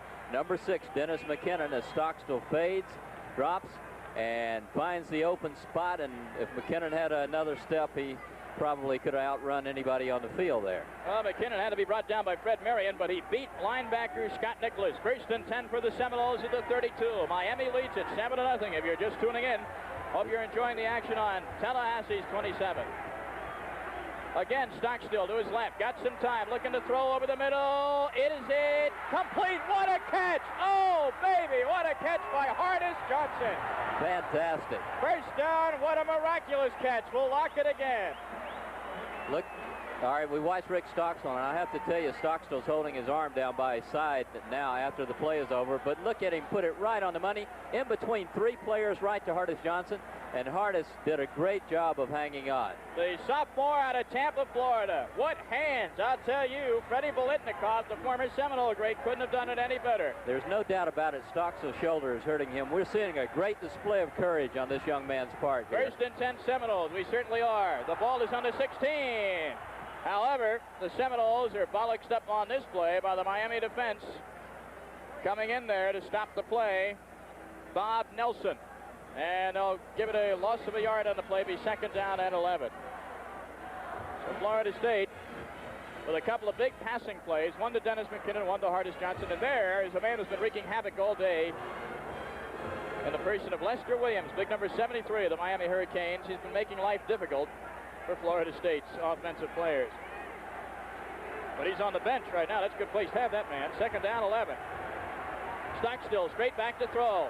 Goes out of the backfield to Whiting. Whiting inside the 20. Whiting with a great driving effort gets down to the 10, 11-yard line.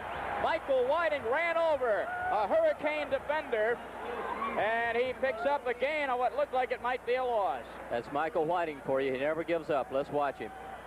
You got to, when you hit him, you got to make sure you see him hit the ground, because he'll fight you every inch of the way. Oh, look at see him that. Bouncing off of two tacklers and fighting his way for 4 more yards. It's third down and 5. The ball's at the 11-yard line. The Seminoles have to get to the 6-yard line of Miami for a first down. The biggest play of the game for Florida State so far.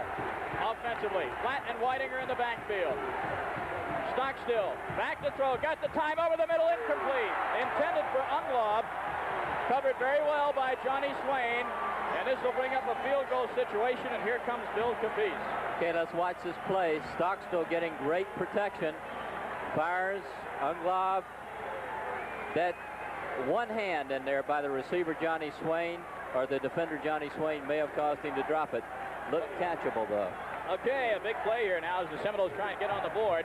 Bill Capice attempting a 27-yard field goal. It's 17-yard line plus the 10 of the end zone, angle to the right. The kick is up, and the kick is good. Bill Capice with a 27-yard field goal, and with 7:20 left to go in the third quarter of play, the Seminoles are on the scoreboard.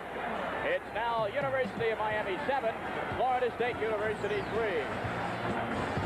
Dolphin mascot. Where's Flipper in his tank? What happened to Well, that? they had to keep Flipper in salt water, and that salt water kept rusting out those tanks, and they got tired of buying the tanks, so I don't think they have Flipper down here anymore. Let's see if the Florida State defense now can catch some fire. Actually, they've been playing a whale of a game all day, but let's see if they can nail the Miami offense deep in their own territory. The defense usually comes on after an offensive score with a bit more zip. All right, Kelly still at quarterback, and the give is to Rush. Mark Rush around the left end. He's got big yardage, and he's brought down at the 40-yard line, or nearer to it, the 36-yard line. A 16-yard gain around left end for number 49, Mark Rush. Well, this play really hurts. Watch Mark Rush. The Hurricanes grab the momentum right back as he just gets outside of everybody, turns on speed, and fortunately, Monk Bonasorte, the last man that had a shot at him, was able to bring him out of bounds. Now Ron Simmons and company on defense can't be too pleased at those developments. First and 10 for Miami at their own 36-yard line, and now the Hurricanes have excellent field position. The give is to Rush again. This time Rush is hit in his own backfield. First man to get him, Arthur Scott. He slowed him down. And then Jarvis Coursey, I'll get that name right sometime today. Jarvis Coursey put him down to the turf. No gain to speak of. Well, now they do give him a half yard. It'll be second down and 9. Well, the PA announcer just said no gain, so take your choice. Miami comes out with a tight formation. Into the game for the Hurricanes now, Rocky Belk. He's a substitute wide receiver. Kelly straight back to throw. Got the time over the middle, complete to Joyner. Joyner, big yardage, and Bonasort brings him down at the Florida State 41-yard line. But Jim Joyner makes a big reception. Okay, let's take a look here on the replay as the Hurricanes are on the move as Jim Kelly finds Jim Joyner, and Joyner gets away from Herring, and once again the last man, Monk Bonasort, brings him down. And you're listening to WECA TV in Tallahassee, Channel 27. Happy to bring you Florida State football. The Seminoles trail 7-3 with 6:12 left to go in the third quarter, and an aroused Orange Bowl crowd of nearly 65,000 as Kelly goes back to pass for the Hurricanes. It is complete to Rush, but he's brought down just for a 2-yard gain. Making the tackle that time was Keith Jones, the senior out of Wildwood, Florida. Keith Jones made the tackle. Keith Jones is limping, too, and he may have to come off the field. Gary Henry will be coming in for Keith Jones. As we watch on the replay, Jim Kelly once again, the overhead shot of it, and he completes it to his back, and Keith Jones twisted an ankle. He's being helped off the field. And Gary Henry is in there to replace him. It'll be second down, 8 yards to go for the Seminoles. Miami on the drive at the Florida State 39-yard line. Kelly has been in at quarterback the entire second. Now here's a give to Hobbs. He's nailed for a loss by Reggie Herring. I'm telling you, Herring was there as soon as Hobbs got the ball. Herring almost took the handoff that time, Tom. That's right. Mr. Intensity there. He's really ticked off about missing that tackle on that guy before. You know what Hobbs is going to tell the quarterback? Hey, don't call that play again. Come on, give me a break. It's a loss back to the 43-yard line, and it'll make it third down and 12. Big play coming up now for Miami. They want to keep this drive alive. Kelly back to throw, no bones about it. Under pressure now, has to get rid of it. Is complete, and for the first down, complete to Pat Walker, the split end. First and 10, Miami at the Seminole 29. All right, we'll see Pat Walker catch it. I think he caught it in James Harris's zone. It looked like Harris came up to cover Mark Rush, the running back, who should have been covered by a linebacker, and when he did, he dumped it over his head, and Pat Walker, who is one of the premier receivers in the nation, caught it, went out of bounds. Joyner is split to the top of your screen. Walker to the bottom. First and 10 for the Hurricanes on Florida State's 29-yard line. Kelly directing an excellent drive so far. They give to Hobbs. Great room for Hobbs. Chris Hobbs inside the 15 to the 12-yard line before Butler brings him down, and the Hurricanes are on the march. They're ripping that line apart. Watch the big hole in the middle as Hobbs cuts back, and they take Herring with the flow of it. And he cuts back across the grain and breaks the tackle there of Henry, and Bobby Butler saved it. Big block that time for Miami by center John Fenton, number 62. Fenton is out of Hialeah, Florida, right in the Miami area. 4:22 now, the clock running, first and 10 for Miami. 4:22 left in the third quarter. Pitch out goes to Mark Rush. The Seminoles are going to drop him for a loss. Back there to diagnose that play, Bobby Butler in company with Jarvis Coursey, and a big play for Florida State. You know, it's important, Jim, to prevent Miami from getting a touchdown here. You don't want to give up any points, but a field goal wouldn't put you out of the game. That's right. Big play, Bobby Butler coming up very quickly on this one and throws Mark Rush for a loss, and that was a big play. Of course, they can put it up now, and the passing attack has really been working for the Hurricanes. First time the Seminole pass defense has really been put to the test this year. It'll be second down 15, a loss of 5 on that last play by Mark Rush. Here comes the pressure on Kelly. Kelly's got to dump it off to Rush. Rush got big yardage. Rush to the 10. Rush is out of bounds on the 7-yard line, or he's inbounds, but he's brought down at the 7. Bobby Butler saved it again. But they're really mixing it up well. They're going to the wide receivers, and then they're coming back short to the up backs, and they have the Seminole defense off balance once more, and you see Butler getting away from the block of Jim Joyner and hitting Mark Rush, and that's what happened before, Tom. We saw James Harris come up to stop the back, and they went to the wide receiver. This time he stayed back, and they went to the up back. The ball is on the Seminoles 7-yard line. Third down, 4 yards to go for Miami. Florida State wants to stop the Hurricanes here from getting a first down. Miami leads it 7-3. The crowd at the Orange Bowl is in a tizzy, and the give is to Rush. He does not have the first down. He has no more than 2 yards, if that. So this brings up a big decision for Howard Schnellenberger. He's going to go for the field goal. The ball is almost in the center of the field. It'll be at the 5-yard line. In to attempt the field goal will be Dan Miller. He does all the kicking off and place kicking. He's not the punter. This is a good time for Bobby Butler to pull one of his patented block kicks. That's right. How many does he have now? I think he's got 2 this year. He's out on the right side. All right, this will be a 22-yard attempt. Should be a chip shot. The snap is down. The kick is blocked. It's blocked, but it is good. Oh! Bobby Butler hit that ball, and it went through the uprights anyway. Oh, when you're living right, these things happen. Let's take another look at it. Bobby Butler, we called it that it was time for him to block it. Only thing is, he didn't block it to the side. He blocked it, and it went through. Look at that. He did get a hand on it. What more can you ask of a player? He hit it, but the ball was kicked so strongly that it went through. Well, Howard Schnellenberger must be living right. I'll tell you, he must have done a few good deeds for people last week. Let's give credit to both people, though. Give credit to Butler for making the block. Give credit to the kicker, in that case Miller, for having the strong foot to get it through. And the score is now Miami 10 and Florida State 3. But the team trading field goals here in the third quarter, still only a 7-point margin, and we've got 2:08 left to go in this quarter yet. It wasn't beautiful, but what it did was offset that field goal that FSU just made. Now they got to come back downfield and this time get a touchdown. McKinnon is deep in the end zone to receive the kickoff of Dan Miller, who just hit on that 22-yard attempt. McKinnon will take the kick 7 yards deep, and he's going to down it. Florida State does not want to have bad field position. So the Seminoles will take over 1st and 10 on their own 20-yard line. And now this would be another good point as we look at Miami's Howard Schnellenberger. He's got to be elated at the play of his team. Another good point to start another Seminole drive, Jim. A long drive for hopefully a touchdown. 2:08 left in the third quarter. So there's plenty of time in this ball game. It can go either way, but you just can't make a mistake.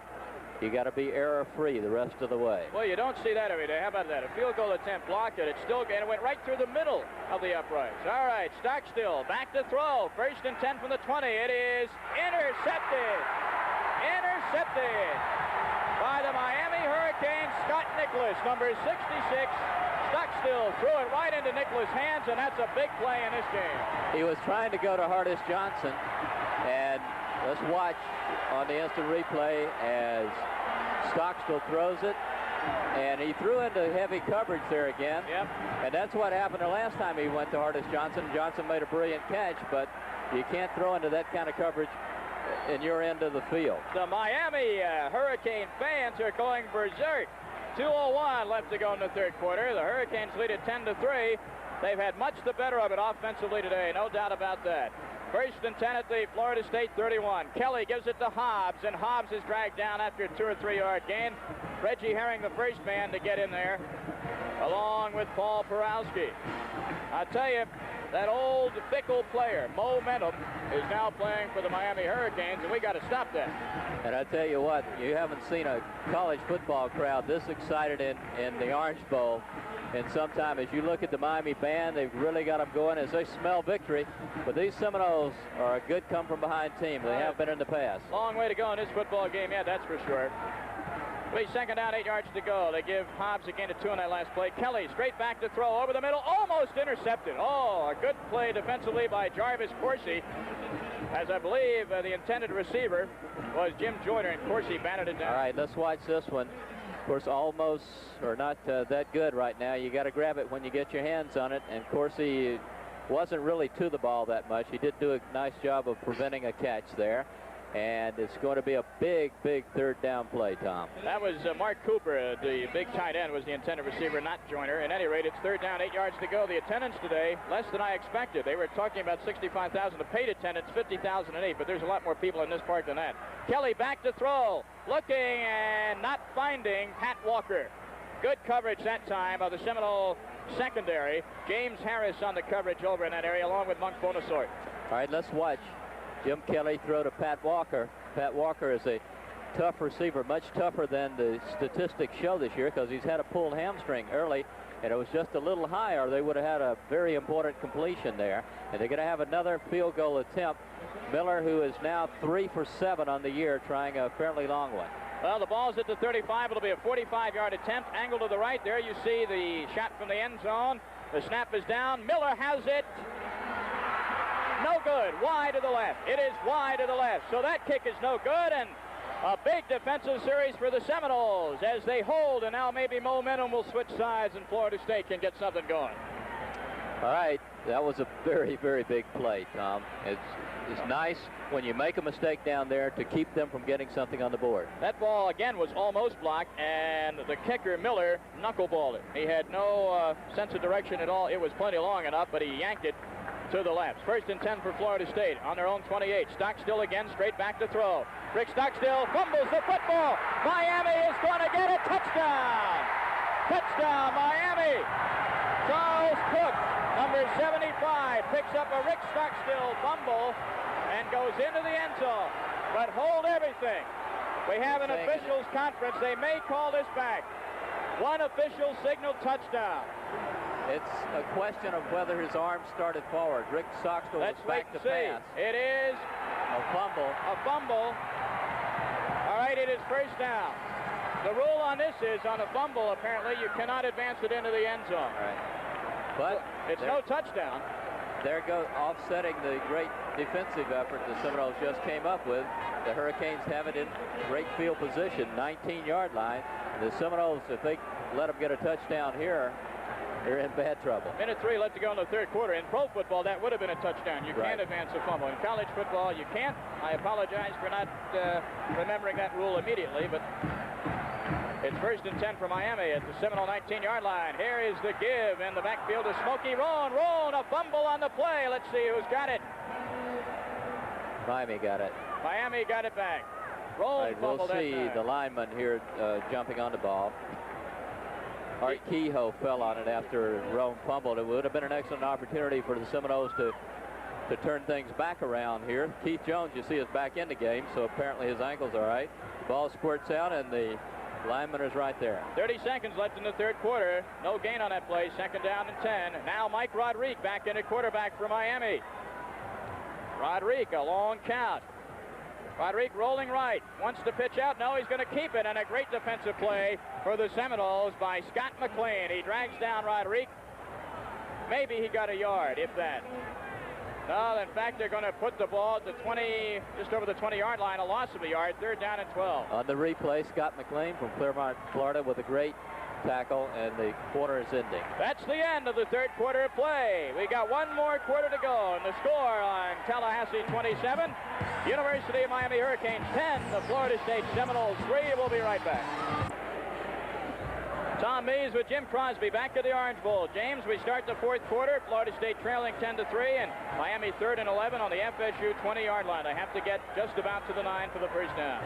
Kelly back in at quarterback to give us to Rush, and Rush will get nowhere. They're setting up a field goal is what they're doing.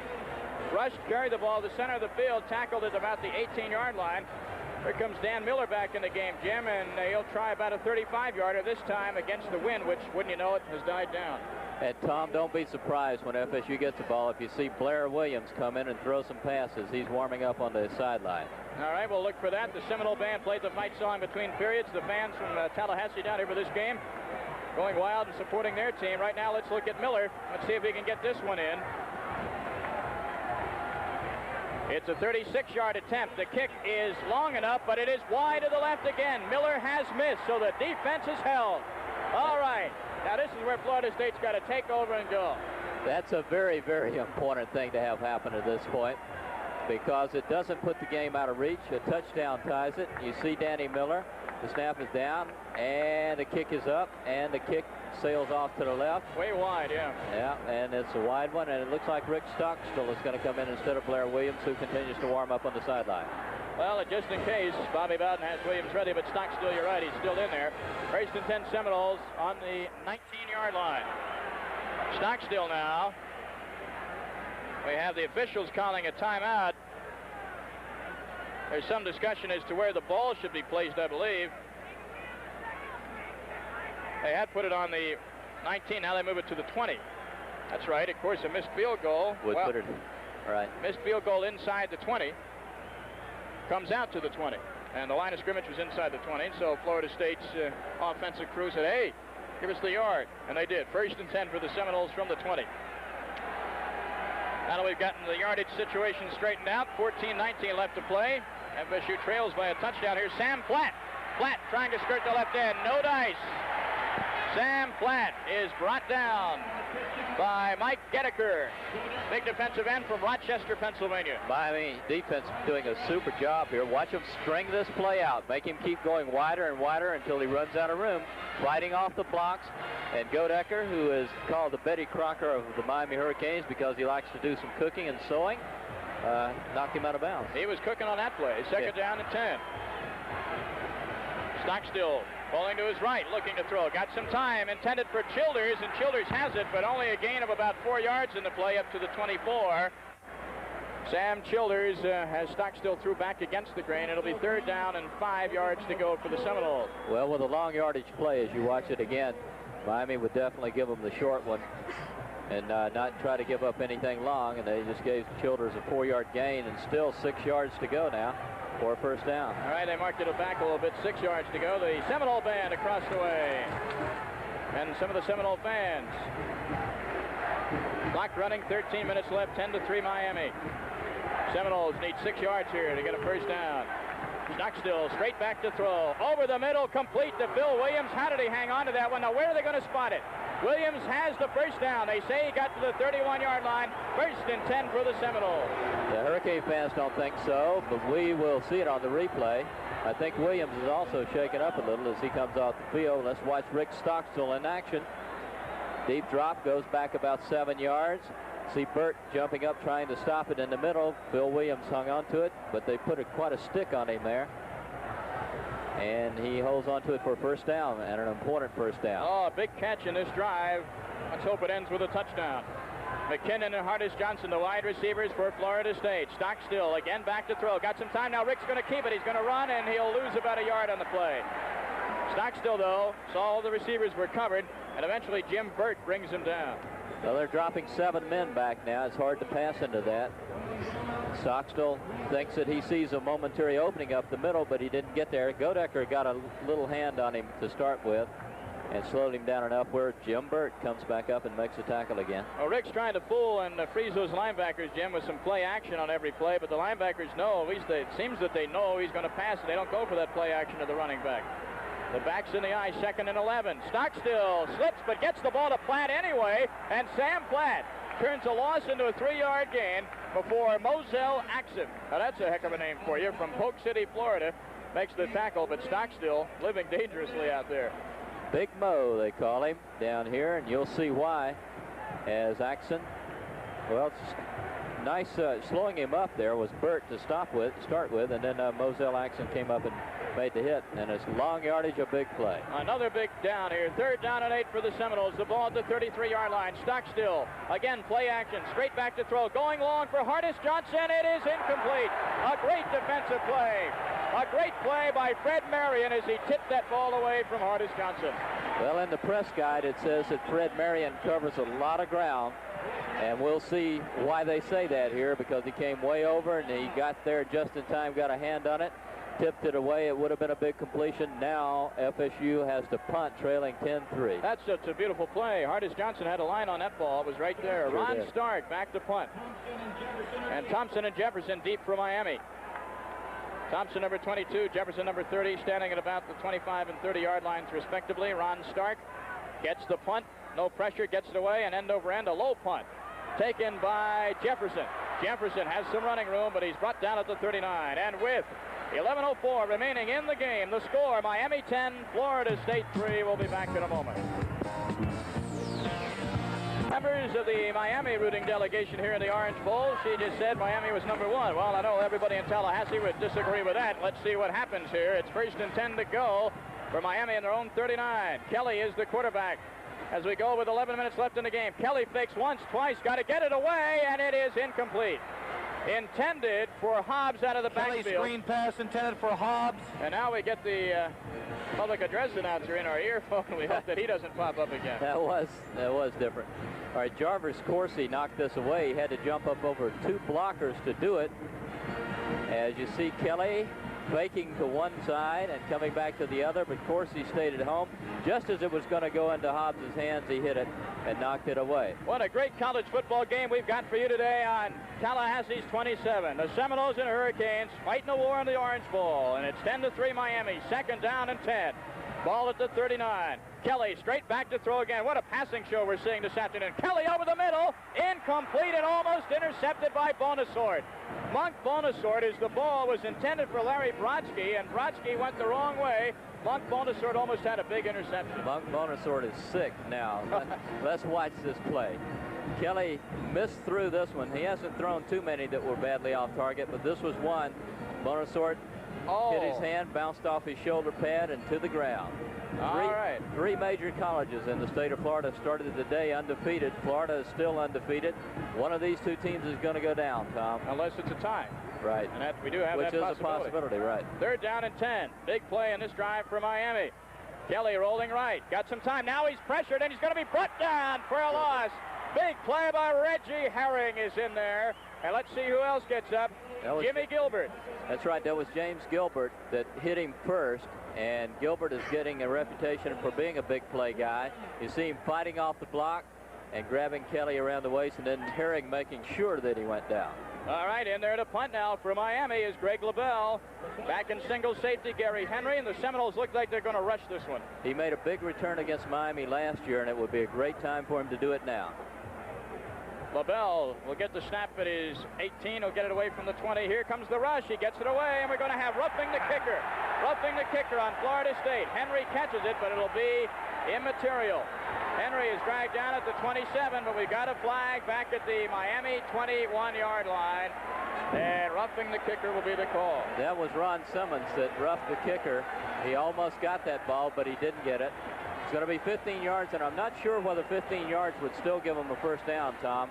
It looks like it might be about a 4th and 1 after they mark it off. Let's see where they mark it off from. This is going to be an important step off here.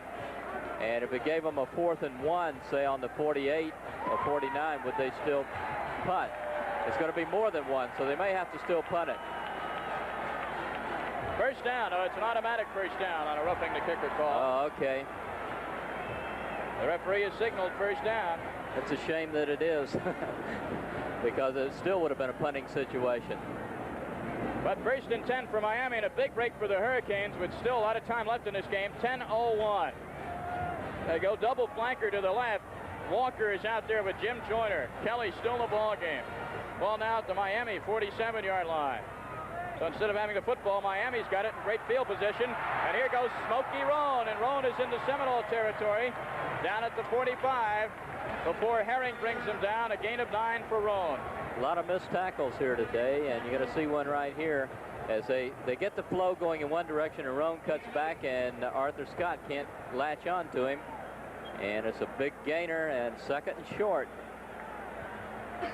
2nd down, and well, they call it 2, but it's closer to 1. Take my word for it. University of Miami now in the I formation. Right at the Seminole 46-yard line. The give is to Roan. Again, I don't know whether he's got it. It's going to be awfully close. Roan just took the handoff up the middle. Ron Simmons was in there. Jimmy Gilbert in there. Let's see where they place it. Well, he does not have the first down. The ball is just on the other side of the 45. And that's a shot of Danny Brown there, who was injured. Early in the game, he hit Mike Whiting and caused him to fumble, and then he got an injury later. Well, looks like around the knee area. That's not too good to see. No. Clock running, 8:55 left to go. Big play here. 3rd down and run for Miami. The Florida State 45 are just inside it. Here's the handoff to Hobbs, and Hobbs, I believe, has the first down. He broke a tackle by James Harris, who came up to force the play. It's going to be very close, but I believe they may give him the first down. Well, we're going to have a measurement. Well, we have a measurement. Let's take a look at it again and just see how this happened as Hobbs slants off tackle. They're not doing anything straight ahead. They're either going at an angle or around in, and Arthur Scott brings him down, and the officials are bringing the chains out to make the measurement down. 10-3, Miami leads.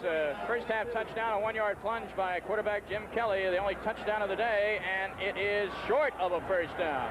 Oh, I tell you, it's just short. A couple of chain links, be 4th down. And Howard Schnellenberger, the fans want him to go for it, but they always do.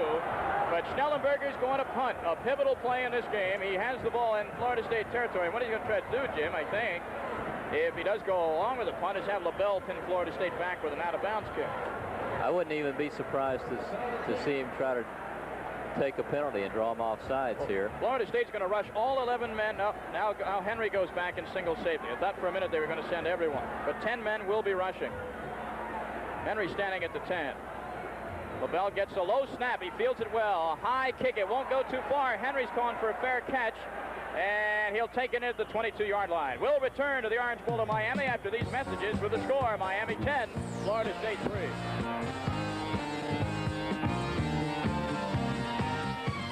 As dust begins to fall in the Orange Bowl, the Seminoles trail by a touchdown. 8:10 left in the game, and the give on first down to Sam Platt. Platt breaks one tackle and carries from the 21 up to the 24. Gain of 3 on the play before he is brought down finally by David Jefferson. Be 2nd and 7. The lights are on here. Miami trying to put the lights out for FSU as Sam Platt runs to the left, and he gets a little bit of a gain here. He gets outside of Godecker, but coming up, David Jefferson hits him, and Ronnie Lippett also helps him out. I mentioned that the Seminoles are planning to leave here at 8 o'clock on an Air Florida flight back to Tallahassee. Should arrive at 9:05 at Tallahassee Airport. Let's hope they arrive with a victory. Need a drive here, though. Stockstill straight back to throw. He's looking for Platt out of the backfield. He's got him at the 26, but Sam will not get much further. He gets up to the 27. The big man on defense that play was Scott Nicholas, the weak side linebacker, has played a heck of a game. He contained the play. Okay, watch this Miami defense here on this play as Stockstill goes back to see Burt and Williams rushing him, making him get it off, and he has to throw to the short man Platt, and he just can't get by that one tackler up there. I stand corrected. John Daniels was the big man, 36 instead of 66. It's 3rd down and 4. Big play upcoming for Florida State. There's the Orange Bowl. The lights are on here. Quite a scene. Stockstill straight back to throw. Got the time over the middle, complete to Childers, and he drops it. Sam Childers had the first down. He was nailed by Marion, and Sam drops the football. He was wide open, Jim, but what a tackle. Heartbreak City on this one. Let's watch Stockstill drill it in there nicely. Childers wide open, has his feet planted. The ball is thrown right in the numbers, but when he turns to run, Marion knocks it loose from him. And he never really closed it up. You got to catch balls like that. You really do. In tight situations, Sam, he just didn't do it. He got hit hard, in all fairness to the man. Ron Stark in the punt now for Bobby Bowden's crew. It will be a double safety employed by the Miami Hurricanes, and Lawrence Thompson takes it. A great punt back at the 13-yard line. Thompson being hemmed in and now slips and falls at the 27-yard line. The clock continues to roll, though. Now it's stopped for the first down for Miami as they'll mark it, but it'll be rolling, Jim, and we have 6:33 left to go in the ball game, and the defense has to stop Miami right now. That was a 60-yard kick by Ron Stark. You can't say he's not doing his job. As you see Miami defensive player being strapped up on the sideline. The Miami fans are giving their team a standing ovation as Rodrigue is in there now at quarterback. 1st and 10. The ball on the 27-yard line. Hobbs and Rush are the running backs. Seminoles want to shut him down now. The give is to Rush, and Rush has nice yardage over the 30 to the 32-yard line. This boy has been impressive to me as a running back. All right, we're going to run it again here. Mike Rodrigue from Tallahassee, Florida, handing off to Mark Rush from Fort Lauderdale. And he cuts back, and Borowski tripped him up, but not before he had ripped off about 5 or 6 yards there. Seminoles need a break here. They need a turnover of some sort. Stop this drive. Gain of 5 yards for Rush. Be 2nd down and 5. The ball is up at the 32-yard line. Double flanker formation. Give to Hobbs now as Miami wants to try and run some time off that clock, and Hobbs gains only 1.5 yards at the utmost 2 before he's brought down. Mark Motzik is in there at the bottom of the pile, and a big play here obviously with 5:40 left to go, Jim. It's 3rd down and 3. Time is definitely an enemy. There are only 2 teams that have beaten Bobby Bowden twice since he's been at Florida State, the University of Miami and the University of Oklahoma, and Miami has been tough on Bobby. Well, the Hurricanes played Florida State tough last year for much of the game in Tallahassee. We're finally going down. Okay, 3rd and 4. Here we go. Rodrigue, the quarterback. Long snap count, and I believe he took too much time. He did, and a mental error by Rodrigue because there's still 5:14 left in the game, and this will make it a 3rd down and 9 call. Well, I'm sure a lot of the fans who have seen Blair Williams throw the ball at Leon High and throw the ball in the latter moments of the last 2 games are wondering why Coach Bowden is not putting him in. But I think it's a very wise thing to do early in a young man's career. He's got to show that he has confidence in Stocksville to do the job and not throw a man in for the first time with the game resting on his shoulders. 3rd and 9 now is the situation for Miami. The ball back at the 29-yard line. Here come the Seminoles on defense. Bonasort with the rush. He misses Rodrigue. He gets the ball away incomplete. Bonasort, though, did his job, Jim. He forced Rodrigue to throw before he wanted to. That was a safety blitz, and like we talked about on the LSU game, Jack Stanton doesn't put too many blitzes in, but this time he blitzed the linebacker. You saw Herring in the middle, and he blitzed the safety, and just hoping with an all-out blitz to get to him, and fortunately put enough pressure on him where he had to throw an incompletion and a big punt coming up. You talk about a pressure punt. Yes, sir, as Bobby Bowden talks to some of his coaching staff and also members of the offensive team trying to get them ready. LaBelle is going to be under pressure here. He'll get it at the 15, and he kicks it off. It'll be from about the 20. Gary Henry in single safety at the FSU 30. Biggest punt of the game. LaBelle. It is a high end over ender. Big punt. Henry will gather it in at the 25. He's got some running room. Henry tries to turn the left side. Gary Henry. Gary Henry to the 40. And he slips and falls at the 45. Oh, that's too bad. But a good return anyway for Gary Henry. And we'll be back with more Florida State football in just a moment. The score, Miami 10, Florida State 3. Well, a rather big member of the Miami football team on the back of his shirt says, built like a Mack truck. I'd believe it. That was an important return by Gary Henry. Seminoles with good field position. They got to do it now, Tom. Yes, they do. 1st and 10. Great field position at the 45. Henry set it up. Stockstill back to throw. Here come the Hurricanes. Stockstill over the middle, complete to Hardis Johnson. And Johnson into Kane territory at the 47 to make it the 48-yard line. A gain of 7 for Hardis Johnson. All right, let's watch Rick Stockton drill the ball into Hardis Johnson here as the Seminoles are fighting for their lives here. Stockstill puts it right in there, and Hardis Johnson puts it away, and the Noles have short yardage. Yes, they do. It's 2nd down and 3, but the clock running 4 minutes flat left to go in this football game. Johnson and McKinnon and Unglaub, 3 wide receivers in there now. Here's a fumble by Stockstill, but he recovers it. Stockstill again fumbling that snap from center by Reedus Coggin. However, fortunately, he recovers his fumble. Watch it on the replay. Let's see if he gets that snap up there or what happens. No matter what happened, it didn't look like he got the ball all the way up to Stockstill's hands, and that's just like throwing a play away. Yes, it is, because now it's 3rd and 4. You just threw it down away there, and you can't do that. The clock running 3:30 left to go in the game. Oh, I'll tell you, wouldn't it be nice if McKinnon or Hardis Johnson could break away for a long one? Miami crowd chanting defense. Stockstill under pressure, and he won't get it away. And there's a fumble or not. Yes, there's a fumble, but Florida State recovers. The referee says it was a fumble, but the Seminoles have recovered. So at least Florida State will have a 4th down opportunity, and you know they're going to go for it. Looks like they might have recovered the fumble for a yard gain, or a half a yard anyway, but still it's 4th and about 3 as Stockstill's hit. The ball squirts right through his legs. Coggins tries for it, and Sam Platt gets it. Mike Gettiker caused the fumble to happen. We have a timeout call by Florida State, I believe. Timeout call by Florida State. We'll keep it right here with 2:55 remaining in this football game. Let's set this up for a moment, Jim. The Seminoles have not scored a touchdown all day. Miami, although they have much the better of the offensive stats, only the 1 touchdown, and that came after a questionable pass interference call in the 2nd quarter. You got to hand it to the Seminole defense, although they bent, they haven't been broken, and they come up with a big play time and time again. Now it's time for the offense to do it. All right, the Seminoles have had no running attack today is the big problem. They haven't been able to run against Miami at all, but they have passed successfully. You, at the top of the show, alluded to the fact that you thought that FSU could pass on Miami. They have, but they have not hit the big pass. Now they've got to cover 48 yards. Unless we forget, in college football, you got the opportunity to go for 2. If they could put a touchdown on the board, they could still win this thing. 2 of the great college football teams in the state of Florida. Florida State and Miami coming at you on Tallahassee's 27. Here we go, 4th and 3. Seminoles need 3 yards. Stockstill back to pass. Over the middle, complete for the 1st down. McKinnon has got it. Dennis McKinnon to the Kane 37-yard line.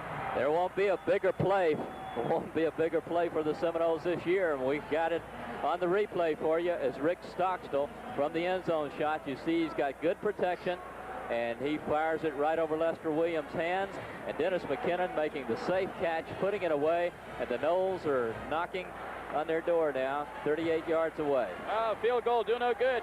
Florida State must get a touchdown and then think about 2 points.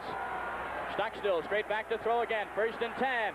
There's a flag on the play. The catch is good. Bill Williams, but we have a flag in the Florida State backfield. It is against the Seminoles. It is holding, offensive holding, and that is a big, big blow to the Florida State attack. Williams had the ball at the 19, but it'll come back. It's going to be a holding call against Tom Brannon, and we'll see it on the replay. Tom Brannon called for holding as Stockstill backs up the pass. You see the lineman dropping back. That's Lee Adams, 63, and 70 is Fudge. And right there, Brannon took Lester Williams to the ground, and they say that he grabbed him to do it. And instead of having a first down inside the 20, they've got the ball back on their own 48. All right, 2:21 left to go in the game. Instead of 1st and 10, Jim, it's also 1st and 25 on the 48-yard line. The Seminoles have to get to the 28-yard line, or the 27-yard line of Miami. 1st and 25. And Miami knows that Florida State's going to pass. Stockstill has a big job ahead of him. Stockstill got the time. Going long for Hardis Johnson, complete. A great catch by Johnson. He's out of bounds at the 36-yard line. Hardis Johnson beat the double coverage that time. Anybody that thinks Rick Stockstill can't pass should watch this. He just laid that ball in between 2 defenders right in Hardis Johnson's hands. And Johnson did a great job of keeping his balance and getting his feet down. You only have to get 1 foot down in college football before you go out of bounds. What a football game. Win or lose, what a football game at the Orange Bowl. 2nd and 9, Tom. This is drama. I tell you, Stockstill straight back to pass. He's got some pressure, has to get it off to Whiting. Whiting, a nice cut. Mike Whiting still on his feet, fighting to the 34-yard line. He'll be about 7 yards short of the first down. It'll be 3rd down at 7. Okay, let's watch a tough 2 or 3 yard gain here as Stockstill looks down and sees all of his receivers covered and a big rush on him and dumps it off to Mike Whiting. Mike Whiting does a good job of avoiding the first tackler, Jim Burt, but there were 3 more right there. It'll be 3rd down and 7. The clock rolling. 1:40 left to go. 1 minute 40 seconds. The Seminoles on the drive that will either tie it up, win it, or lose it. Stockstill makes the run. He's got the time. Over the middle, complete to Johnson, and Johnson has the first down at the Miami 19-yard line.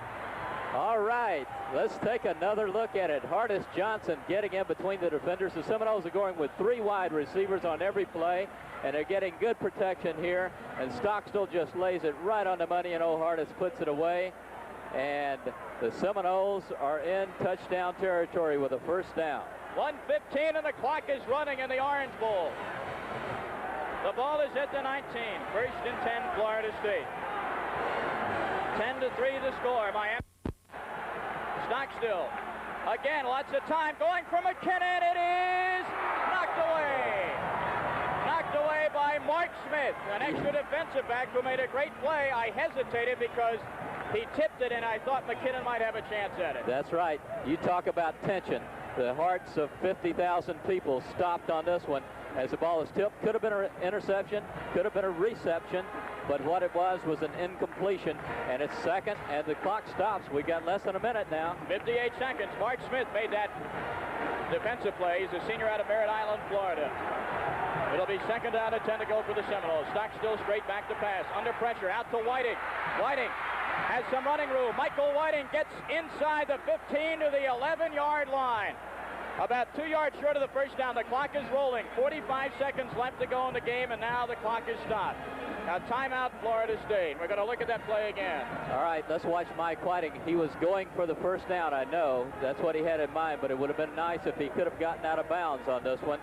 And it looked like he might have had an ample opportunity to do it, but he cut back up, tried to lower his head and get the first down, and he didn't get out of bounds or get the first down either. But it'll be 3rd and about 2 long yards, Tom. And the score 10-3, Miami leading Florida State. 45 seconds left. The comeback kids here, the Seminoles, have got to do it. Shades of Cincinnati, they got to do it.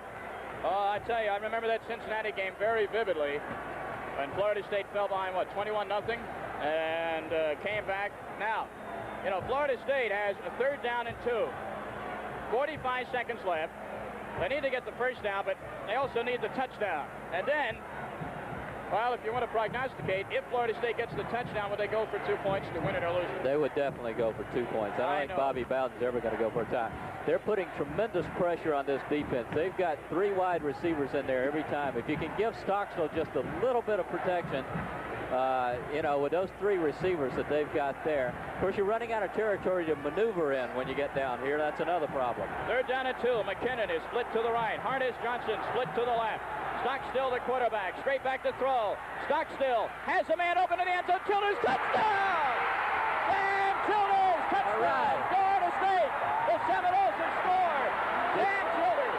Did Big Sam make up for the drop he had before? He's being mobbed over the corner of the end zone by the Seminoles, Sam Childers from Leon High, Tallahassee, Florida. We're going to have a replay.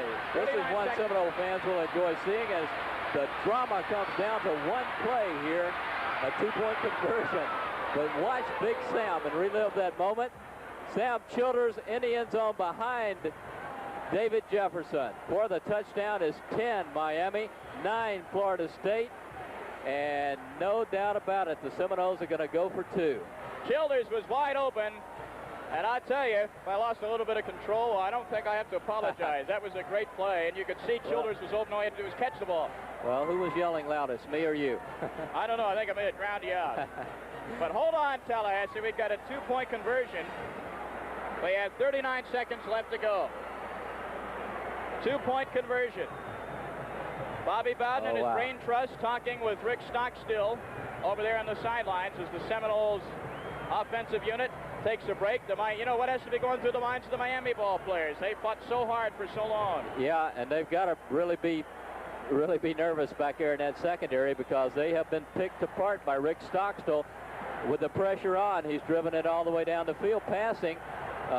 Even in light of a big penalty there, a holding penalty, still came back and found the open man every time. And now it's come down to this play.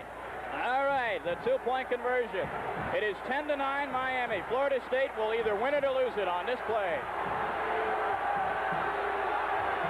Stockstill back to throw. No flag. Stockstill over the middle. It is tipped and incomplete. Incomplete. So the score remains Miami 10, Florida State 9 with 39 seconds left.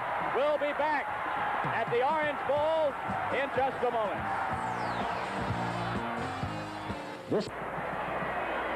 Let's take another look at that 2-point conversion play that was blocked.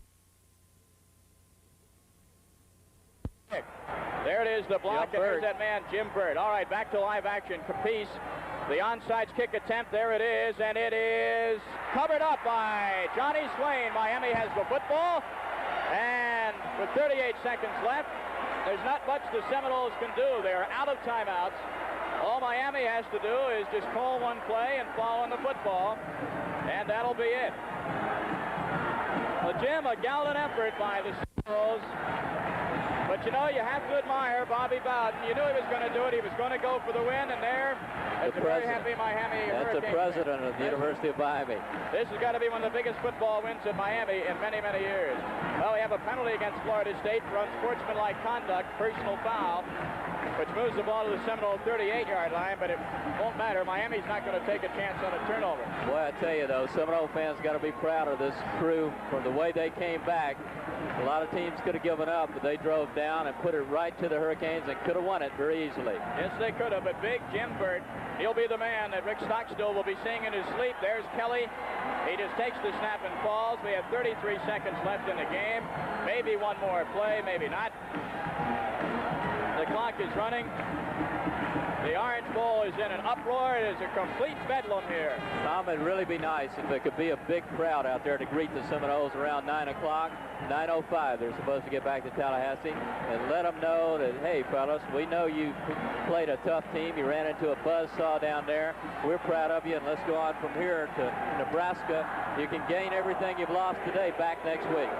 The time is running out now. The crowd thinks the game is over, but the clock is stopped with 3 seconds. What is it about this Orange Orange Bowl turf recently, Jim. Of course, the Orange Bowl game, Oklahoma decisively over Florida State, and today a gallant comeback effort is thwarted on a two-point conversion pass that was blocked by big nose guard Jimmy Bird of Miami. 2 tough losses in a row for the Seminoles here in Miami. This will be the last play of the game. Kelly takes the snap. That is it. The game is over. So Miami runs its record to 4-0. The Seminoles, their record will drop to 3-1. The final score from the Orange Bowl as we look at Howard Schnellenberger and the Happy Hurricanes go over to shake hands with Bobby Bowden and the Florida State Seminoles. The final score, the Miami Hurricanes 10, the Florida State Seminoles 9. Jim Crosby and I will be back at the Orange Bowl to wrap it up in just a moment.